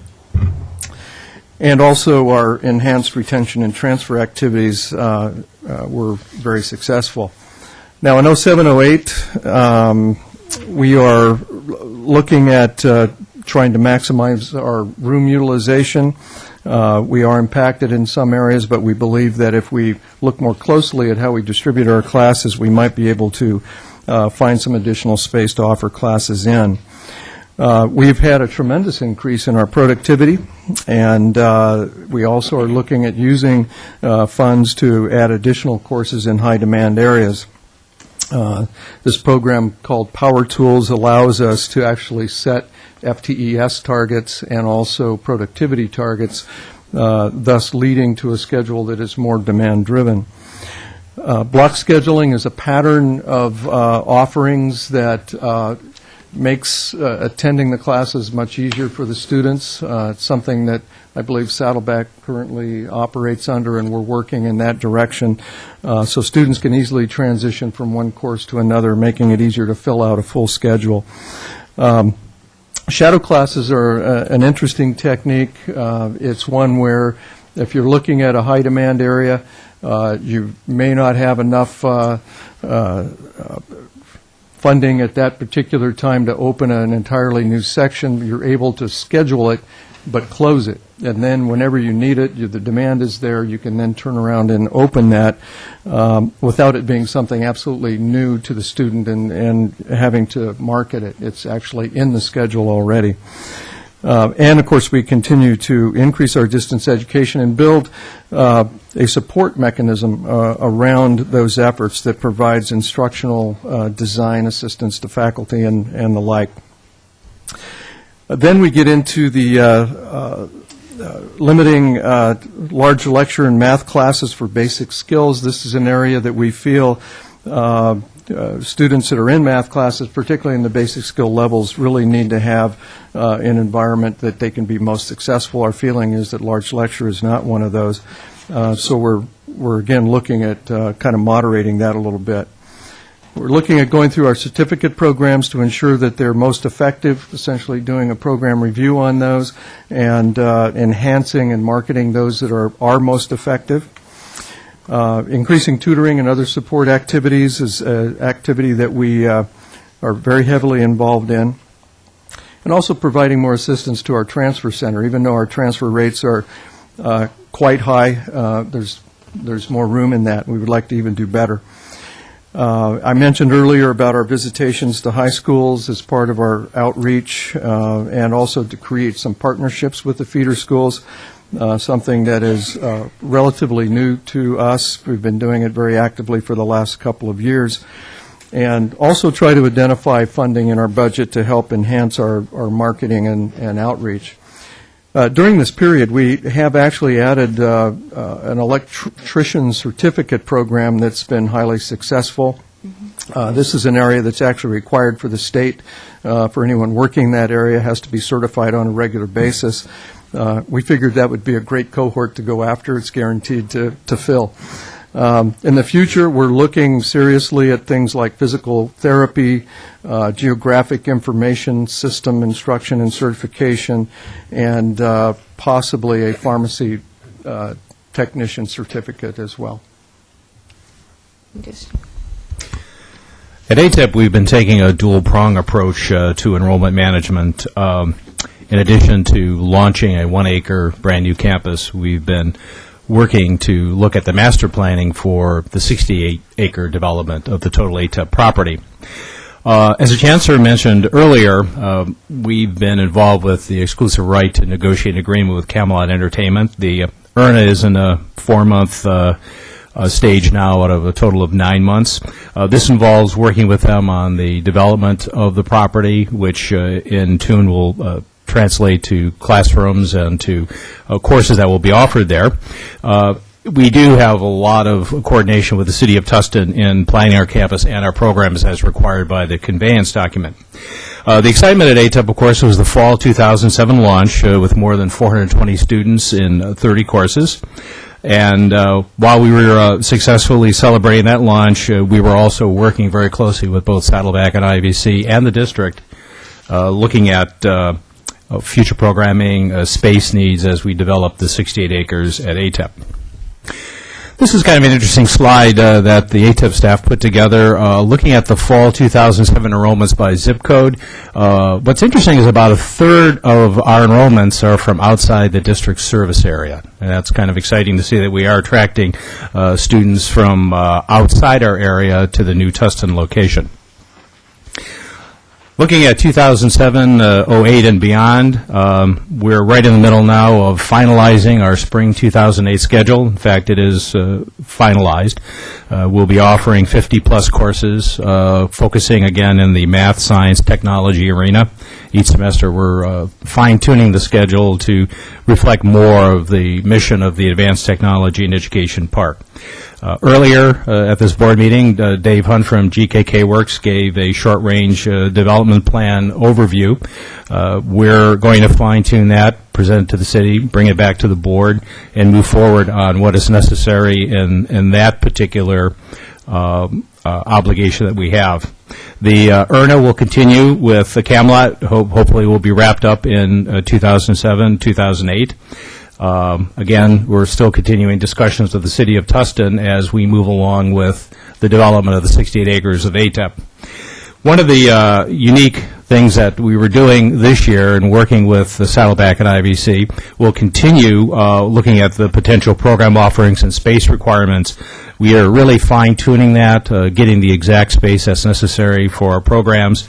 And as we look at the finalization, we'll be focusing on programs such as nursing, communication arts, computer animation design, modern manufacturing, robotics, photonics, biotechnology, and culinary arts. As we're doing this, we still have an open door for potential new partnerships. What's exciting about working in the arena of technology is that you're always looking at the new changes that are happening, and we're eager to connect with business, colleges, universities in emerging technology areas. Thank you. Thank you.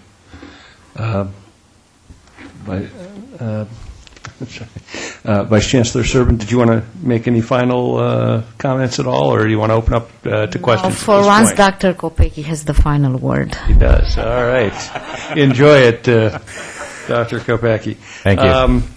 I guess just a couple of questions that I had. I think you've given us some very good information, some historical information in terms of where we're at as far as enrollments go. I think everybody has explained a little bit about what some of the ideas are in terms of enrollment management, increasing enrollments, and so forth. I am interested to know, on our most recent enrollment numbers, how did we compare with the other community colleges that we're competing against in Orange County, would be my first question. And then my second question would be, from all of the plans that I've heard about here, you've indicated, I think, that you're looking at exceeding the high water mark in terms of enrollment. Have there actually been numbers developed that said we expect to increase enrollment at Saddleback by this amount, IVC at this amount, ATEP, et cetera? When you refer to latest enrollments, do you refer for this fall or for last year? For this fall, we are looking at about 3% district-wide FTS increase compared to our last fall at this same time. In terms of how our other districts are doing, frankly, the numbers are never final until the semester ends, and there is a little bit of competition between the PIOs, no offense to some PIOs present, of making their numbers looking really good when there are listservs where they pose this question to themselves, how are you doing? And some claim in our surrounding area neighbors, some claim as high increases 23%. As a statistician, this goes to Mark Twain, there are lies, and statistics. It's absolutely impossible to have a 23% increase in FTS. So I, for one, don't quite give credence to those numbers going through the listservs until I see what the colleges have actually reported to the state for which they are held accountable, and those are the final truth. But generally, I have some friends whom I trust, whom I call directly, and there appears that that all three neighbors in community college districts in Orange County are experiencing significant increase, higher than we are, at least based on all the information that we can obtain at this point. There are various reasons for that. I may also add that actually in the last 2 years, I gathered some information from them, we have been actually in more steady pattern of increase over the last 2 years than the other 3 community college districts in Orange County. So I think the colleges are definitely on the right track, and it's more important to sustain growth than to have big jumps that are really not sustainable. So in that regard, I think is the right track. In terms of targets that you asked about, actually, the colleges, both colleges in their enrollment management plans have set targets for themselves. IVC's, Saddleback's plan, if you look in appendix, they are appendix 1, page 9, they have growth rate that they have set for themselves, page 9, under enrollment management goal 1. Saddleback would like to achieve close to 8,000 semester FTS, that's semester, not annual, by 2010. And in IVC's plan, there are also some targets, more discrete targets set. And certainly Dr. McCullough and Dr.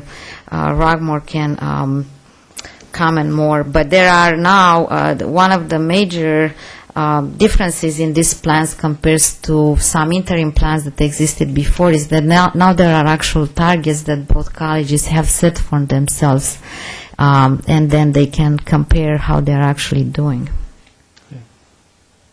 Very good. You had mentioned there are several reasons, and I was interested in hearing what some of those reasons are for why you think some of the other districts may be growing at a faster rate or showing better percentage enrollment increase numbers than we are.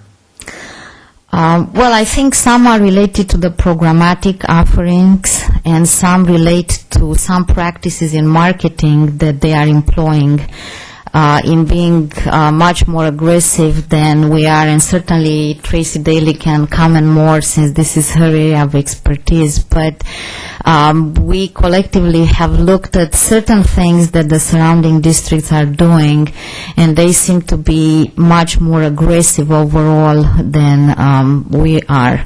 And while there has been certainly very good progress made in marketing, as already mentioned, some other things could certainly be improved to ensure that we do that as well. Thank you. Matthew Raynard had a question. I didn't have a question. I just had a point to briefly make. I believe, and I believe on behalf of the students, why students select a class and a college is because of the instructors. And I think that that's what we should go back and really focus on, is the improvement and the betterment of the instructors. Now, the instructors that I personally came across from IVC and Saddleback are amazing, to say the least, but there's always improvement in any profession. And I think, and I do believe, going along with professional development from Saddleback, that we should have something including students' constructive criticism on instructors. Obviously, nice comments constructively about their opinions and thoughts of how they teach and how they come across, and also fellow faculty members to improve instructors in the way they teach. And I think if we do that, that will alone improve our enrollment rate. Okay, thank you, Trustee Milchiker. Thanks, Matthew. I happen to have taken classes in other community college districts and in our district, and I happen to think we have the best instructors of any community college district in the state. But, maybe I'm prejudiced, but I really believe that. I also, there's several other things that I think we could pursue.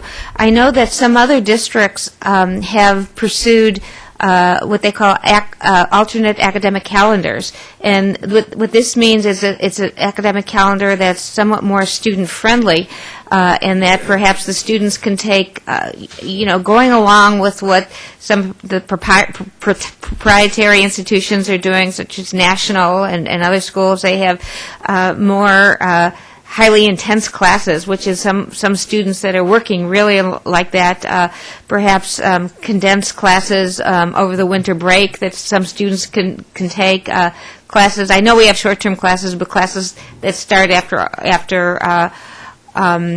August, when most parents can't go because their kids aren't in school yet, and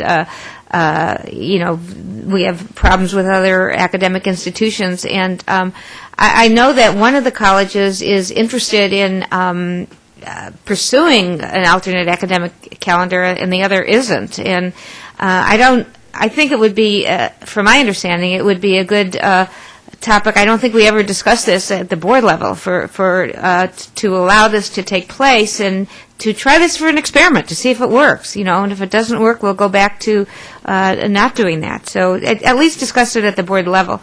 The other thing I think is really important that we always have to keep in mind is that the student's first interface with the college is so key. So I know that our website is superb and the best of any colleges in the nation, maybe. So when the students come on their website, they really get a very good opportunity. But that very first call to the very first A&R person, that very first meeting with the A&R person when they register for classes, that very first interaction with the A&R person, how friendly, how helpful, how forgiving. Our people, I know a lot of our people are wonderful, but I think we always have to concentrate on that and make sure that the staff members know that this is the first student's interaction with the colleges, and this makes a huge difference. If a student just gets fed up and says, this is crazy, I can't go through this, and just leaves and go to another college, they walk with their feet and won't even try to attend the college. So all those interactions are really of key importance to making sure we have retention and the students stay here. I also want to find out how our program with Beckman is doing, how our college on site with Beckman High School is doing. So the students are taking classes at the high school. I read about it in the Irvine World News and heard about it at the meetings, and I was very interested in that. It's doing very, very well. All of the parents and the superintendent are excited about how well it is working. In fact, he recently noted that in a interview that he did in one of the local newspapers, and so it's been very successful. We're looking at expanding it actually from Beckman to some other high schools as well. Excellent. Thank you. Very good. Trustee Fuentes. Dr. Sturban, I'm just curious, when you make these comparisons from district to district in Orange County, and we have the 4 districts with somewhat different demographics, do you take into account the realities of the established communities that, I'm thinking, for instance, a Westminster, a Garden Grove, a Santa Ana is rather different to southern Orange County. You have more mature families, older children, perhaps more college age, ethnic communities, some dynamically committed toward education, intense in North Orange County, the abundance of Asian community members so involved. Is there any way to add these kind of factors into your comparisons as to why their numbers would be so much higher than ours? And I'm sorry, Dr. Sturban, but before you answer Trustee Fuentes' question, I noticed that we are past the hour, so I would like a motion to extend the meeting till 9:30. I'll make that motion. Following the completion of this agenda, I would prefer that we have a small break and that we not go we plan beyond to do that. 30 minutes after that when we reconvene. Okay, so 30 minutes beyond when we reconvene after the break. Okay, very good. Is there a second to that motion? Okay, please vote on the motion. Oh, I'm sorry. You want to vote on this particular? I'll amend that motion to be that we not go 30 minutes and we don't change it. We stand by it. There will be no further extension. That's a condition. No, I don't accept. I don't think the maker of the motion is accepting that, Trustee Williams. Is there, were you the one that seconded that motion? No, Somebody else did. All right. Well, then, the motion on the floor is 30 minutes from our break, when we reconvene after our break. So let us vote on that motion.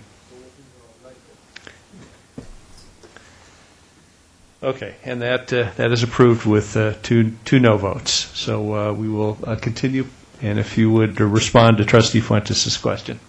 In response to your question, no, I haven't included factors like that, but we can certainly do that if we want to look in more in-depth at the composition of the student body and the surrounding demographic and economic factors for the other 3 community college districts in Orange County. These are just simply raw increases that are being reported without necessarily trying to take into account everything that yields to that increase. Mm-hmm. Thank you. Okay, and for some final comments, I'll call on Chancellor Mather. Thank you. I would just like to make a couple of concluding comments. One, I want to underscore that without our emphasis on distance ed, we would have experienced a significant loss. To state it positively, I'm glad that we have had a lot of emphasis on distance ed, and thus we are competitive in the arena of enrollment management. And now we really do need to move from offering courses from a variety of fields through online approach to offering certificate and degree programs. I know we are getting close to doing that in 1 or 2 areas, but we really need to move in that direction in a more comprehensive way at both Saddleback and IVC. And as ATEP begins to grow, ATEP will be, I've had conversations with Provost Kopecki and Dean Kathy Pearson that we really need to start moving in ATEP's own distance ed offerings in the occupational, high-tech occupational areas. Another area of utmost attention is offering 2 to 3 new programs each year. I know that both the colleges have been working in this area, but we really need a more comprehensive and systemic approach to planning new programs in 2 to 3 emerging areas. And I attended this Orange County Business Council and Workforce Investment Board luncheon meeting today, along with my colleagues, and there were several areas mentioned there just today. So there are emerging areas that we need to pay attention to. We also need to pay attention to, because we hear this a lot, that some of the students who could have been attending our colleges go to Orange Coast College or some other colleges, as to why they are being drawn to other colleges. What is it that they are getting there that we cannot offer here? So I think we really need to take a comprehensive approach. I know we have 2 wonderful colleges, we have wonderful faculty and staff, but we don't need to sit on our laurels. I'm not suggesting that we are, but we just need to be more proactive in this arena. In terms of marketing, we are doing more than we have ever done, and with help from Tracy Daly from the district, working with the college PIOs, campus PIOs, we need to continue to keep this as a high priority. Another thing that I hear that some of the other college districts in Orange County are doing, they're sending their counselors, they're assigning their counselors in a more active way to work with different high schools. They are being positioned there, essentially, and we need to look at that. I know we are doing some of that, but we need to look at as to how we can strengthen our efforts in that area. All in all, I want to compliment both the college presidents and Provost Kopecki and their staff, faculty and staff who have been serving on their campus enrollment management committees. We are accomplishing some good things. There's more room for improvement, more needs to be done, and I particularly want to thank Vice Chancellor Serban for your leadership in working with the college presidents and the Vice Presidents of Instruction and Student Services in facilitating a dialogue to make sure that we continue to work as positively, constructively, and within reason aggressively to serve as many students as we possibly can. Thank you. Very good. And I also would like to thank Dr. Serban, both of our college presidents and our provost for leading what I think was an excellent discussion on this topic. With that, we will take a brief break and reconvene at 9:20.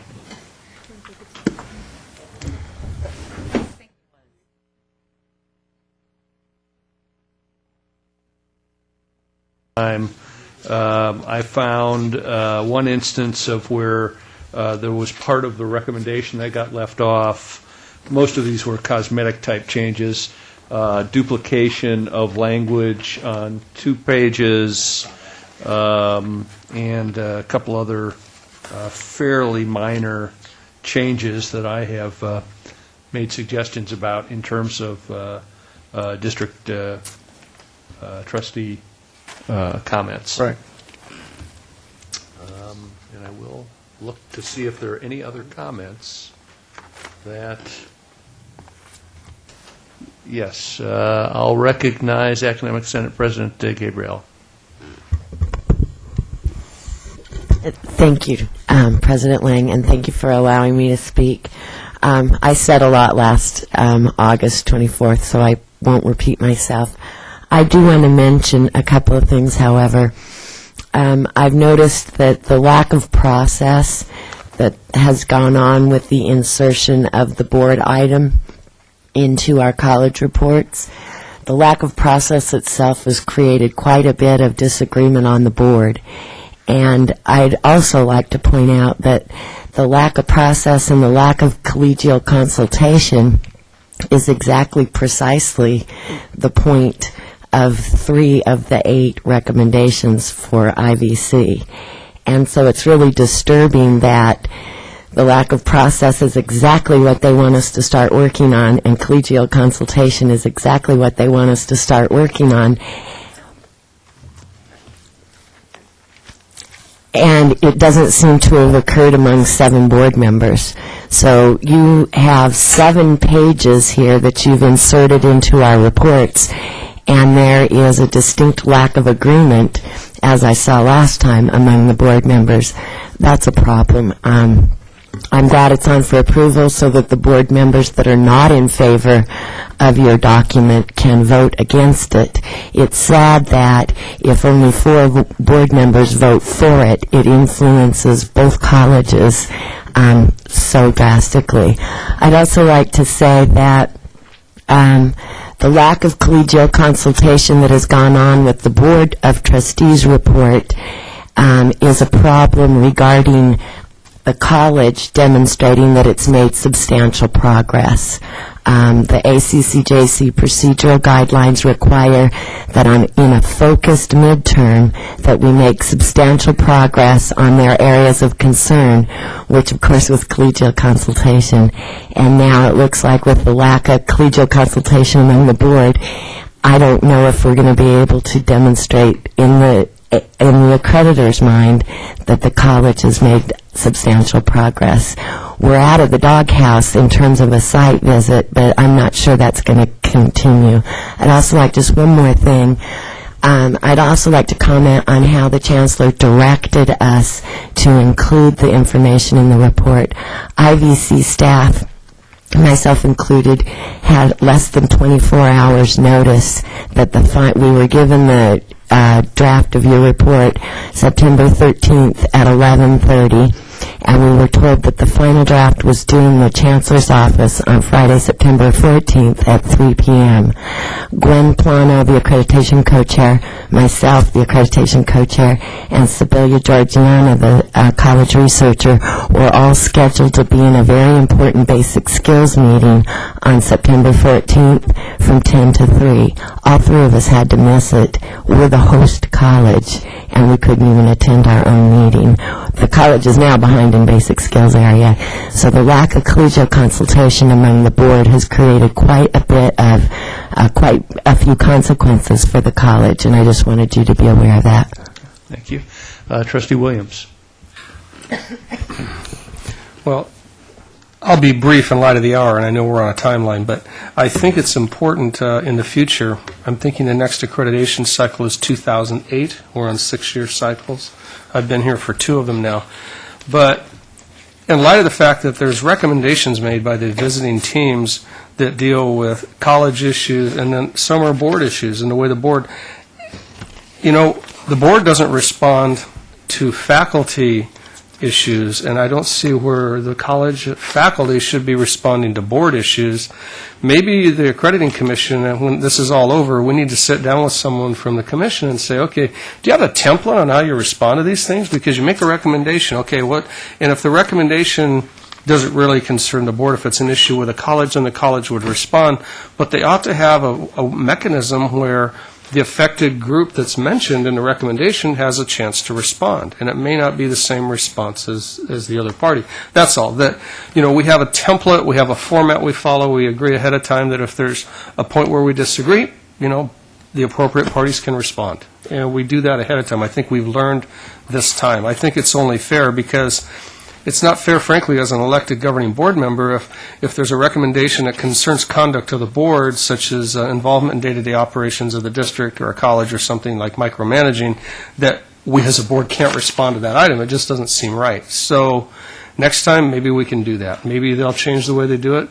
I assume other districts are facing the same thing. So we pay a lot of money to belong to that accrediting body, and they're not the only accrediting body around, so maybe this is a change that needs to be made. Thank you. Trustee Wagner. Number one, I want to echo just what Trustee Williams said with respect to the process, and a couple of other things. Number one, Professor Gabriella, you weren't at the board forum earlier today, so you didn't have an opportunity to hear this, but so perhaps I'll be repeating a little bit of what I said there. But first, let me start by thanking you for the opportunity to meet with you a couple of weeks ago on this and have a discussion on this particular document. Obviously, we both walked away from there agreeing to disagree on the ultimate question, but I did appreciate your time and your consideration. Let me set you straight on a couple of things. Number one, the suggestion that there was no collegial consultation. That carries 2 connotations. One, and this is what was touched on at the board forum earlier today, consultation with respect to the preparation of the college's reports. Truth be told, the board was never invited to consult, and the board is leery of micromanaging, so we certainly would never, on our own, crash any of the meetings where bits and pieces of this report were being drafted. And so you're correct, there was no consultation between the board and the folks who were putting this response together. I hope, as I said earlier today, and I'll now say district-wide, I hope for the next go-round that changes, because then perhaps it won't be necessary that there would be a separate response from the district, but that we could air these issues and get them resolved before they rise to this level, and maybe there wouldn't be things in the college's reports that we felt the need to respond to. Secondly, when you talk about collegial consultation, you seem to suggest that there wasn't any such consultation amongst the board members, and I got to say that you don't know what was done. Bottom line is, on July 24th, or more than 2 months ago, this document was transmitted to all of the trustees. All of the trustees over the course of 2 months have had an opportunity to review this document, to make changes, to make inputs, to make suggestions, and the fact of the matter is it seemed like we caught a few of them by surprise, hadn't even read it. Trustee Milchiker said she read it, but she didn't understand it. Well, we can't be to blame for that. The consultation process got done amongst the board members, and the fact that several either chose not to avail themselves of the opportunity to consult or that it is not unanimous doesn't mean that consultation didn't happen. It did. This document was fully vetted, and right now we're going to take a vote and we're going to see whether this document is going to get sent to the Accrediting Commission or not. The fact that if the vote ends up 4-3, and I of course hope it doesn't, if it ends up 4-3 and it will impact the district, is no different than any 4-3 vote this board takes. And that in and of itself is not reason to to not respond as a majority of this board feels appropriate. And the last point to make, you talk about incorporation of this document and how you were all in meetings and had to miss meetings. Well, I think we were pretty clear last time. The document was to be incorporated into the reports, not stuck on the end as an appendix, but also it's not responding paragraph by paragraph, so there's no insertion that needs to be done. Our response was transmitted. It was kind of a ministerial task to stick it into the document in the appropriate place. Hit print, you got the full thing there. So that's what we envisioned by incorporation. That's clearly what got done by incorporation. And why you felt you had to miss meetings and it would take more than 2 days to do that is beyond me, because you weren't invited to participate in our response at that stage in the process. Trustee Padwork.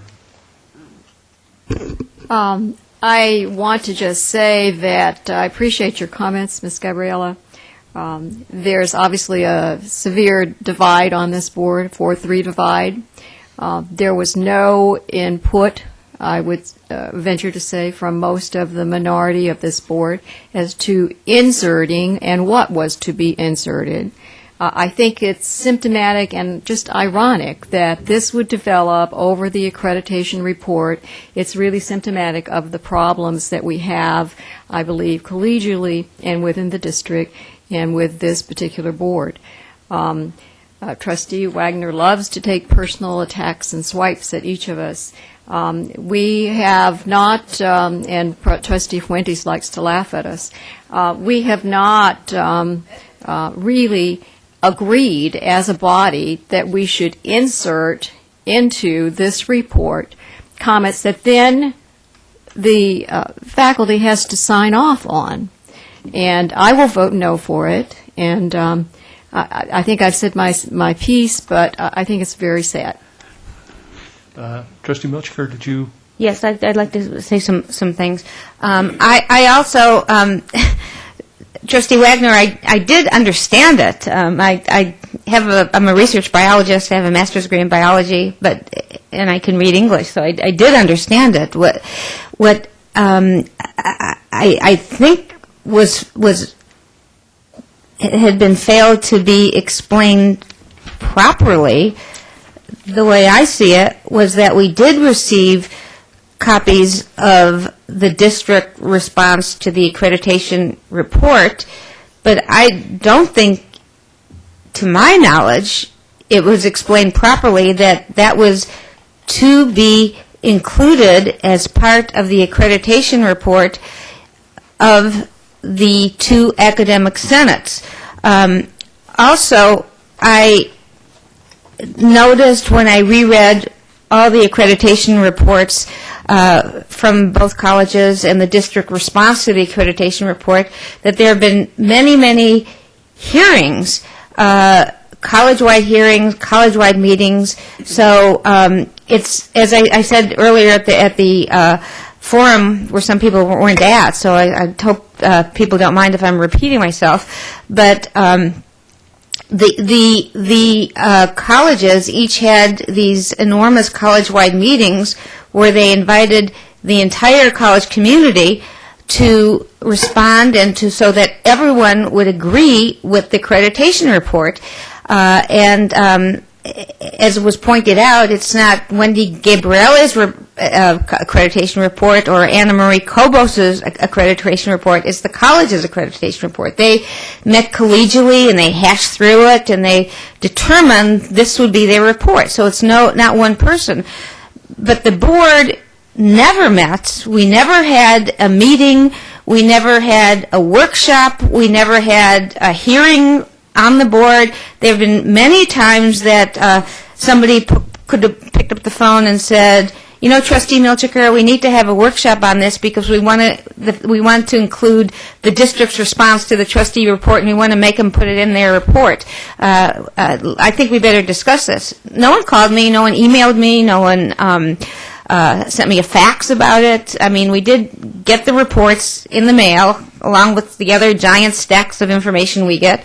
But certainly when I was the president of the board and I wrote the district's response to the accreditation report, I actually discussed it with every single member and got every single member to agree to every word.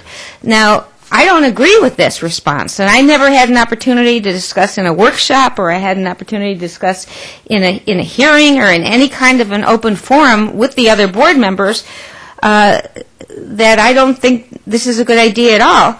I think the colleges have been working on, there's a lot of things that have been happening. I think the colleges, this is the 2004 accreditation report, and we have to do it again in 2010. What's happening is the accreditation team asked the board to come back and focus on certain just certain segments, certain sections that they really want to revisit and that they feel are important to revisit in a focused meeting. And so this cost the district and the colleges, somebody mentioned the figure $88,000 for each meeting. I don't know if that's true, or how that was calculated, but it's possible by the time we have all the staff meet together and all the people write it and it's sent out by email and it's on the district websites and everyone could read it. So the colleges have been doing this since 2004, and then they've had 2 meetings from the accreditation team. Now, at the last meeting, now, I don't know if the board members realize this, but no one told the board members what the board accreditation team was going to be talking about. So I don't think the board members were prepared by reading those sections, because we weren't going to be told what was going to be discussed. I mean, I read the sections, but I don't think anybody else was told. Okay, so the other part of it is that I think that this section that we are. First of all, I think we shouldn't make them included in the report. I think if the 4 board members want to do it, it could be signed by the 4 board members, and it could be as an addendum. It doesn't have to be included in the report by everyone, number 1. Number 2, it attacks the faculty. It said the faculty was rude. The faculty got up and walked out of the meeting. They were chattering while we were talking. It attacks the accreditation team. It says the commission's criticism and evidence conclusion to the contrary is inherently inappropriate. Over and over again, it attacks WASC and the accreditation team. If that's not shooting ourselves in the foot, we're attacking the team that's supposed to accredit us. What's the idea beside that? Not only that, there's one more thing I have to talk about, because I didn't realize this. Trustee, there are some other trustees that wish to speak. No, but I have to finish this, because I didn't realize. I know that if you bring the board along and you bring them along and you bring them along, I've been a trustee for many years, and you show them the plans and you show them the idea and you bring them along. Many times the board will go along with it. If you just show them the end product at the end, sometimes the board says, no, I don't like it. And that's the way it works. Well, the colleges have been having all these college-wide accreditation meetings. And I'm reading these reports and I'm saying, why didn't I get any of this information? And then I realized that the Chancellor has turned off all the communication from both colleges and ATEP and Tracy Daly to the Board of Trustee members at the end of February, beginning of March. And the very last information I got from the PIO office from Tracy Daly with the board highlights was in February, and the very last information I've gotten from the PIO of Saddleback College, which is the Gaucho Gazette, was in March. And since that time, the only emails I've gotten in my college inbox have been from the Chancellor and the 2 administrative assistants, except for specific dates. So I didn't hear about any of the accreditation meetings. I didn't hear about the president's chats. I didn't hear about the information they're talking about studying SLOs and all the meetings that were held. I for sure would have gone to them, and I think maybe some of the other trustees would have gone to them too. Now, I was so furious about it that the Chancellor did contact IT, and it was turned on again today. So I did find out about the hot dog eating contest. I did find out about the blood drive. I found out about a donation that was given. But I didn't find out about the special meeting that was held with the 4 freshmen for the whole college community. And any of the really fun things that the Performing Arts group has, that the whole, I mean, we send out I think there's 1,200 employees at Saddleback College that get all this information. 7 people didn't get it. It's the 7 members of the Board of Trustees. We need this information to govern the colleges. And to shut it off without telling the college presidents, without telling the college PIO officer, without telling the board members that we're not getting this information is just trying to keep the trustees in the dark. And I really am angry and really resent it. And I think it would have brought us along. We would have read about the accreditation hearings. We would have come to the meetings. We would have known about it. And we would have known about the presidential chats. And none of this would be happening right now if that had happened. And that's my really sincere feeling about it. Okay. I'll make a couple of comments at this point. First of all, I think, as Trustee Wagner indicated earlier, this is not the first meeting that this is coming before this board. We dealt with this in July. We dealt with this in August. It's here for us tonight again. So there have been ample opportunities. And the other thing that I would suggest is, as a trustee, you could also talk with whoever you like in the college. Nobody has prevented you from picking up the phone, talking with any members. But I don't get the information about when the meetings are. Excuse me, I'm talking now. Okay, I'm Trustee sorry. Metzger, I let you talk Okay, yeah. for a considerable period of time, and so I think it's time to allow some other members to weigh in on this conversation as well. I will say that I did support the idea of integrating the trustee district response with the accreditation reports. So that was certainly something that I was in favor of, and I did not realize that the accreditation team or our people that were working on accreditation would view that as a violation of the integrity of the support. So that's clearly a misread on my part, and for that I'll certainly apologize. But by the same token, I do think that there are certain comments within that accreditation report that strictly deal with trustee college relations, and that it is appropriate for the trustees to comment about those items. And it just so happens that there are a couple of trustees that took the time over the course of these 3 months to actually read what was there and make comments about certain things that they found needed to be responded to. And so I certainly, and in particular, I want to single out Trustee Wagner, because I think he did a terrific job of going through the report. May not agree with everything that he said, but I certainly applaud the fact that he took the time on his own, which every trustee here had an opportunity to do, not just an opportunity really, but a responsibility to go through that and come up with their own thoughts and ideas about what the visiting team was telling us. We did spend a considerable amount of time in untold amount of meetings talking about accreditation, talking about the issues that have been raised, meeting with the faculty, meeting with other constituent groups. Some of that certainly was mentioned in those reports. But there were certain things, I think, that were criticisms that the board felt needed to be responded to, and there were also certain other areas that I think it was appropriate for us to comment about. I think we've done that with this document. You'll have a chance to vote tonight, if you so choose to either support sending in our comments with this integrated report or not. Can I speak now? In the meantime, we did follow the process. Again, my apologies. I didn't realize how objectionable the groups would find the integrated report approach, because frankly, Trustee Wagner supported the idea of issuing that as a separate report, and that was not an approach that I thought was the best approach. I thought it should be an integrated report, and when we got the information from the Accreditation Commission that said that it was appropriate to do it as an integrated report, I thought that was validation. I heard no other, hue and cry about the fact that this was considered to be so objectionable.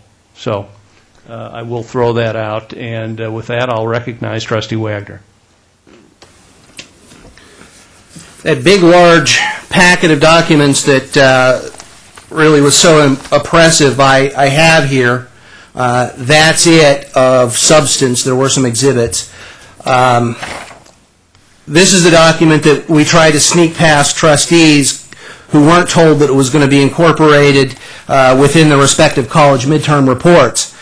We tried to sneak it past them with a memo that says, attached are our draft initial reports that will appear on the August board agenda, and it is expected that the final response will be incorporated within the respective college midterm reports when they're presented to the board. And then it goes on to say, because we were hiding all of this, it goes on to say from the Chancellor, please offer me at your earliest convenience any comments, suggestions you may have in this regard. Without yielding the floor, may I ask the Chancellor, has Trustee Milchiker yet offered any response? None. On August 10th, a Chancellor's update came to us. It again included this accreditation report, and it again made very clear that we are going to incorporate this document. Would you please review and provide me your comments at your earliest convenience? No trustee other than myself, I think, responded.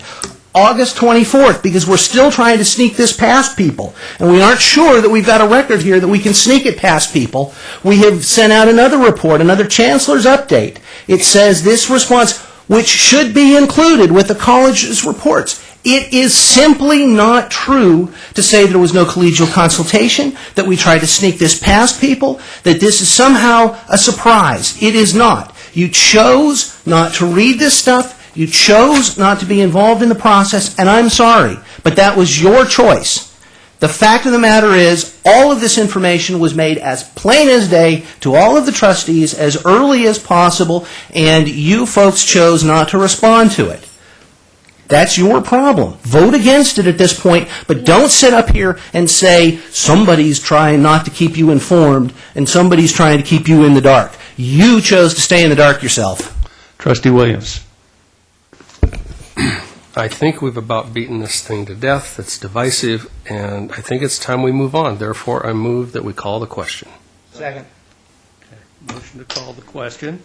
So we will vote on, that's non-debatable, so we will vote on the motion to call the question. Trustees Jay and Padberg, I need your votes. I'll try again. Trustee Jay. Okay. That fails. Okay, on a 4-3 vote. So we will continue the discussion, and I'll recognize Trustee Jay. Yes. Can we move the question so I can vote no now? I've listened to enough of this stuff. Then why didn't you vote yes to call the question? That was vote no now. well. That was what the motion to call the question was all about, Trustee Jay. Moved it, and I'll second it. Now we can vote. Go ahead. Let's everybody talk. That's okay. Go on. Trustee Padberg. I want to respond to what Trustee Wagner so eloquently stated, that we all had all this information and we chose to ignore it. The information said incorporate. It did not say that it would become paragraph 10 of a report someone else wrote. Incorporate was done with the last accreditation reports. They were simply supplements or an additional separate report. How in the world would we know that you're going to interject it on page 35 and 42 of someone else's report? I think if you just incorporate this and say Trustee Wagner's input and Trustee Lang's would be just fine. Trustee Milchiker. I just have to ask the question because it was asked of me. Did either Raghu Mather or President Lang call me, email me, or fax me to let me know that we were going to be discussing this issue? You could pick up a phone. When I was president of the board, I picked up the phone and called the members when we had to discuss the accreditation. No one picked up a phone and called me. I mean, it's not that hard to call me. I've got a cell phone, I've got a home phone, I've got a fax, I've got a computer. I'm really easy to get hold of. So I know you sent us the 7 pages and we read the 7 pages, but there wasn't really a great effort to contact me and saying, These 7 pages are of key importance. Please read them. I want your input. I need your input. Chancellor Mather. I really think that we are making way too much of a deal about all of this. I know this whole thing is important, but the fact of the matter is that for the future, I'd like to suggest that college process include at least one representative from the district and one from the board. That will be an honorable thing to do. This way, these 2 constituencies are also included because there are accreditation standards and there were accreditation recommendations pertaining to the district and the board. We talk about shared governance, but the college process forgot to include the district and the board. So I think we need to correct that for the future. The suggestion that that there was lack of process the board level, and Trustee Wagner has pointed out accurately that I outlined the process in a written memo to the board for the whole world to see, and I clarified as to exactly how the process could work, and no one objected. That's because it is unfortunate. It is unfortunately clear for some of the board meetings, they are available on the video, that some trustees are unfortunately, it breaks my heart to say this, they're not reading board agenda and materials. And for the staff to be blamed is inappropriate. Furthermore, I want to say that to suggest unless there are 7 board members all agreed for the inclusion of the response, may I ask, have all members of the college community, the faculty, staff, administration, students have agreed to the college's report? Was there a vote taken? I don't think so. In terms of the response from the district and the board, it was suggested that we strengthen our response with respect to documentation and references. That was done. All of us are working very, very hard to seek input from the board, as you seek input, as the colleges seek input from the college constituencies. And in the spirit of openness and dialogue and inclusiveness, what's wrong with including the district and the trustees' perspectives as well? We honor the perspectives of the faculty and the classified staff and college administration in the same spirit. The perspective of the district and the board ought to be honored. And there have been plenty of opportunities of this kind. There has been no attempt by anyone, including me, to stop the trustees from receiving information and so forth. If anything, I've been accused of providing too much information. So which way is it? Is it too much or too little? And on the other hand, the college communities say that the board micromanages. On the other hand, the college communities need to examine very carefully. If they want all the emails to be sent to all the board members, welcome to it. But then you're also inviting micromanagement from the board. Can't have it both ways. I think it'll be better that we engage the trustees in the bigger picture issues, in the substantive policy matters, and the support where we need the trustee support in serving our students better. So we need to think these things through and do whatever is the right thing to do. All of us need to just calm down, cool it, and look at what we can do to strengthen the process for the future. Finally, I just want to mention that Barbara Bino had told me, she's the President and CEO of the Accrediting Commission, and in a recent communication to Dr. McCullough, she said there's nothing wrong with the inclusion of our responses within the body of the college's report. We thought about sending our report separately. And I work very closely with the board president, Lang, because he is the president of the board, elected by the board. So he was a strong proponent that our response should be included within the college's report rather than sending the report separately. So I just don't understand a lot of this excite me. I just have one more thing to say. I just have. Trustee Milchiker, you need to be recognized first.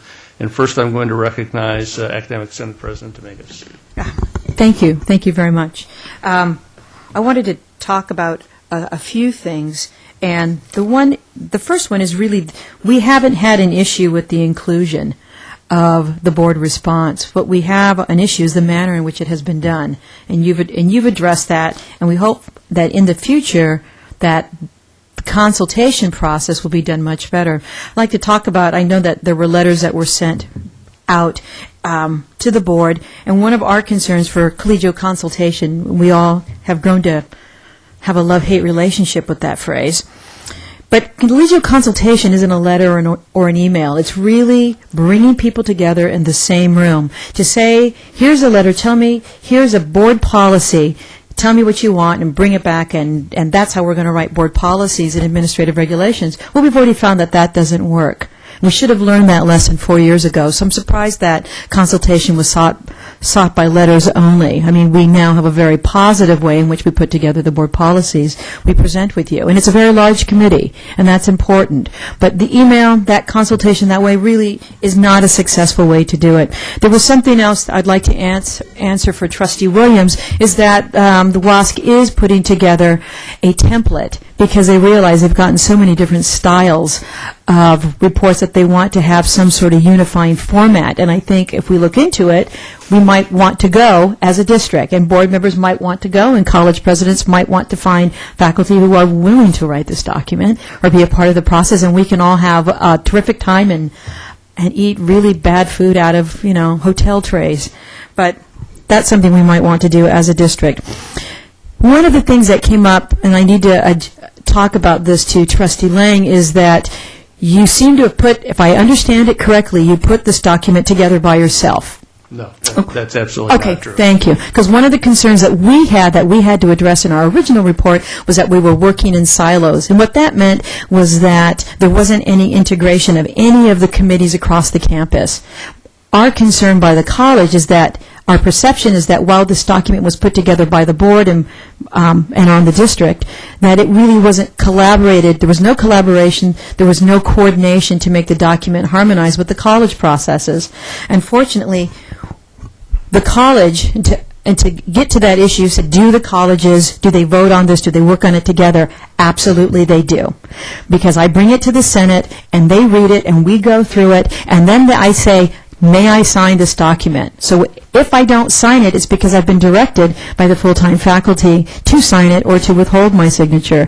We spent time at the Planning and Budget Committee at Saddleback College, which is this wonderful committee instituted by President McCullough that derives from all of the constituency groups, and we went through this document several times. So is the college unanimous in its support of the document that we produced? Absolutely. Can things be done to improve it? Well, yes, but there always comes a point when you have to stop writing it, because all it is a snapshot.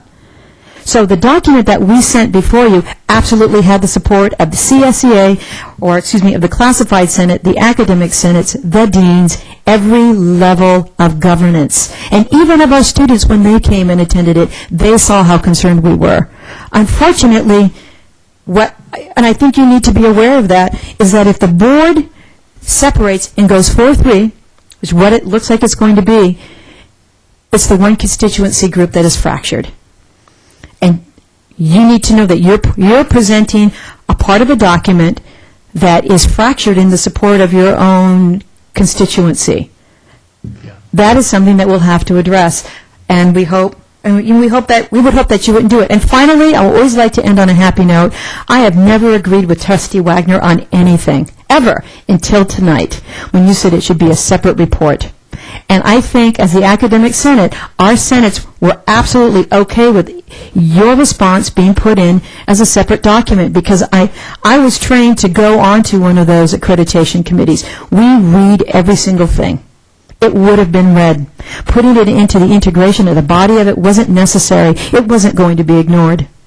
It was not going to be ignored. It would have been read, it would have been discussed, and probably more attention would have been brought to it, because they would have said, why didn't, no, really, truly. Because you have to sit at those meetings, because a couple of times, even in the last report, they said, hey, Saddleback faculty, you need to work. And here we are trying to work with you. And I thank you, President Lang, for letting faculty speak at this. I truly do appreciate that. Thank you so much. Trustee Milchiker. Okay, I'm trying to add in a positive note too, but it's very hard. I think that the colleges have been working on. I know that the colleges have been working on these reports since 2004, and to suddenly send this information out in our agenda for the very first time at the last meeting, and then between last meeting and this meeting, say the colleges have to include it in their report, and then say to the colleges, even though the accreditation midterm report is not due till the middle of October, that they're required not to change a word of it till October, is horrible. And I also think that the Chancellor works for the board, and for the Chancellor to turn off all the communications from the colleges to the board and to me, and not tell me and not to tell the college presidents, is horrible also. I just think that is not letting me get the information I need to govern the colleges. I've been a community college professor. I've been a community college student. I've been in every aspect of community college life. I've never been an administrator, but every other aspect. So I feel like I know the community colleges inside and out. I actually applied to be on accreditation commission meeting, and President and actually Chancellor Regu Mather sent it in to Barbara Bino, and I got a letter back saying trustees are no longer allowed to be on accreditation teams. And one of our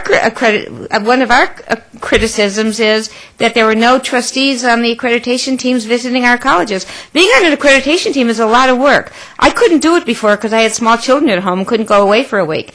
Now I can do it, and I'm willing to do it, and I know it's an enormous amount of work, but they're telling me trustees can't be on these commissions. So perhaps somebody should talk to Barbara Bino and say there's a problem with that as well. So I think there's lots of things that we have to straighten out. Okay. Yeah. And I'd like to end on a happy note. So I'm not. I hope that what we require the colleges to do is to not incorporate this in their report, is to allow them to do it in a separate report. Thank you. Okay. Very good. Seeing as nobody, surprisingly, is in the queue to speak, we will put this item to a vote. So please vote on item 7.2. And that passes on a 4-3 vote. With student advisory vote yes. The rest of the items are here for information, and I think we will just receive those items, given that we're past the time that we agreed to at any rate, and we'll also accept the reports from our shared governance groups as well. And with that, meeting is adjourned.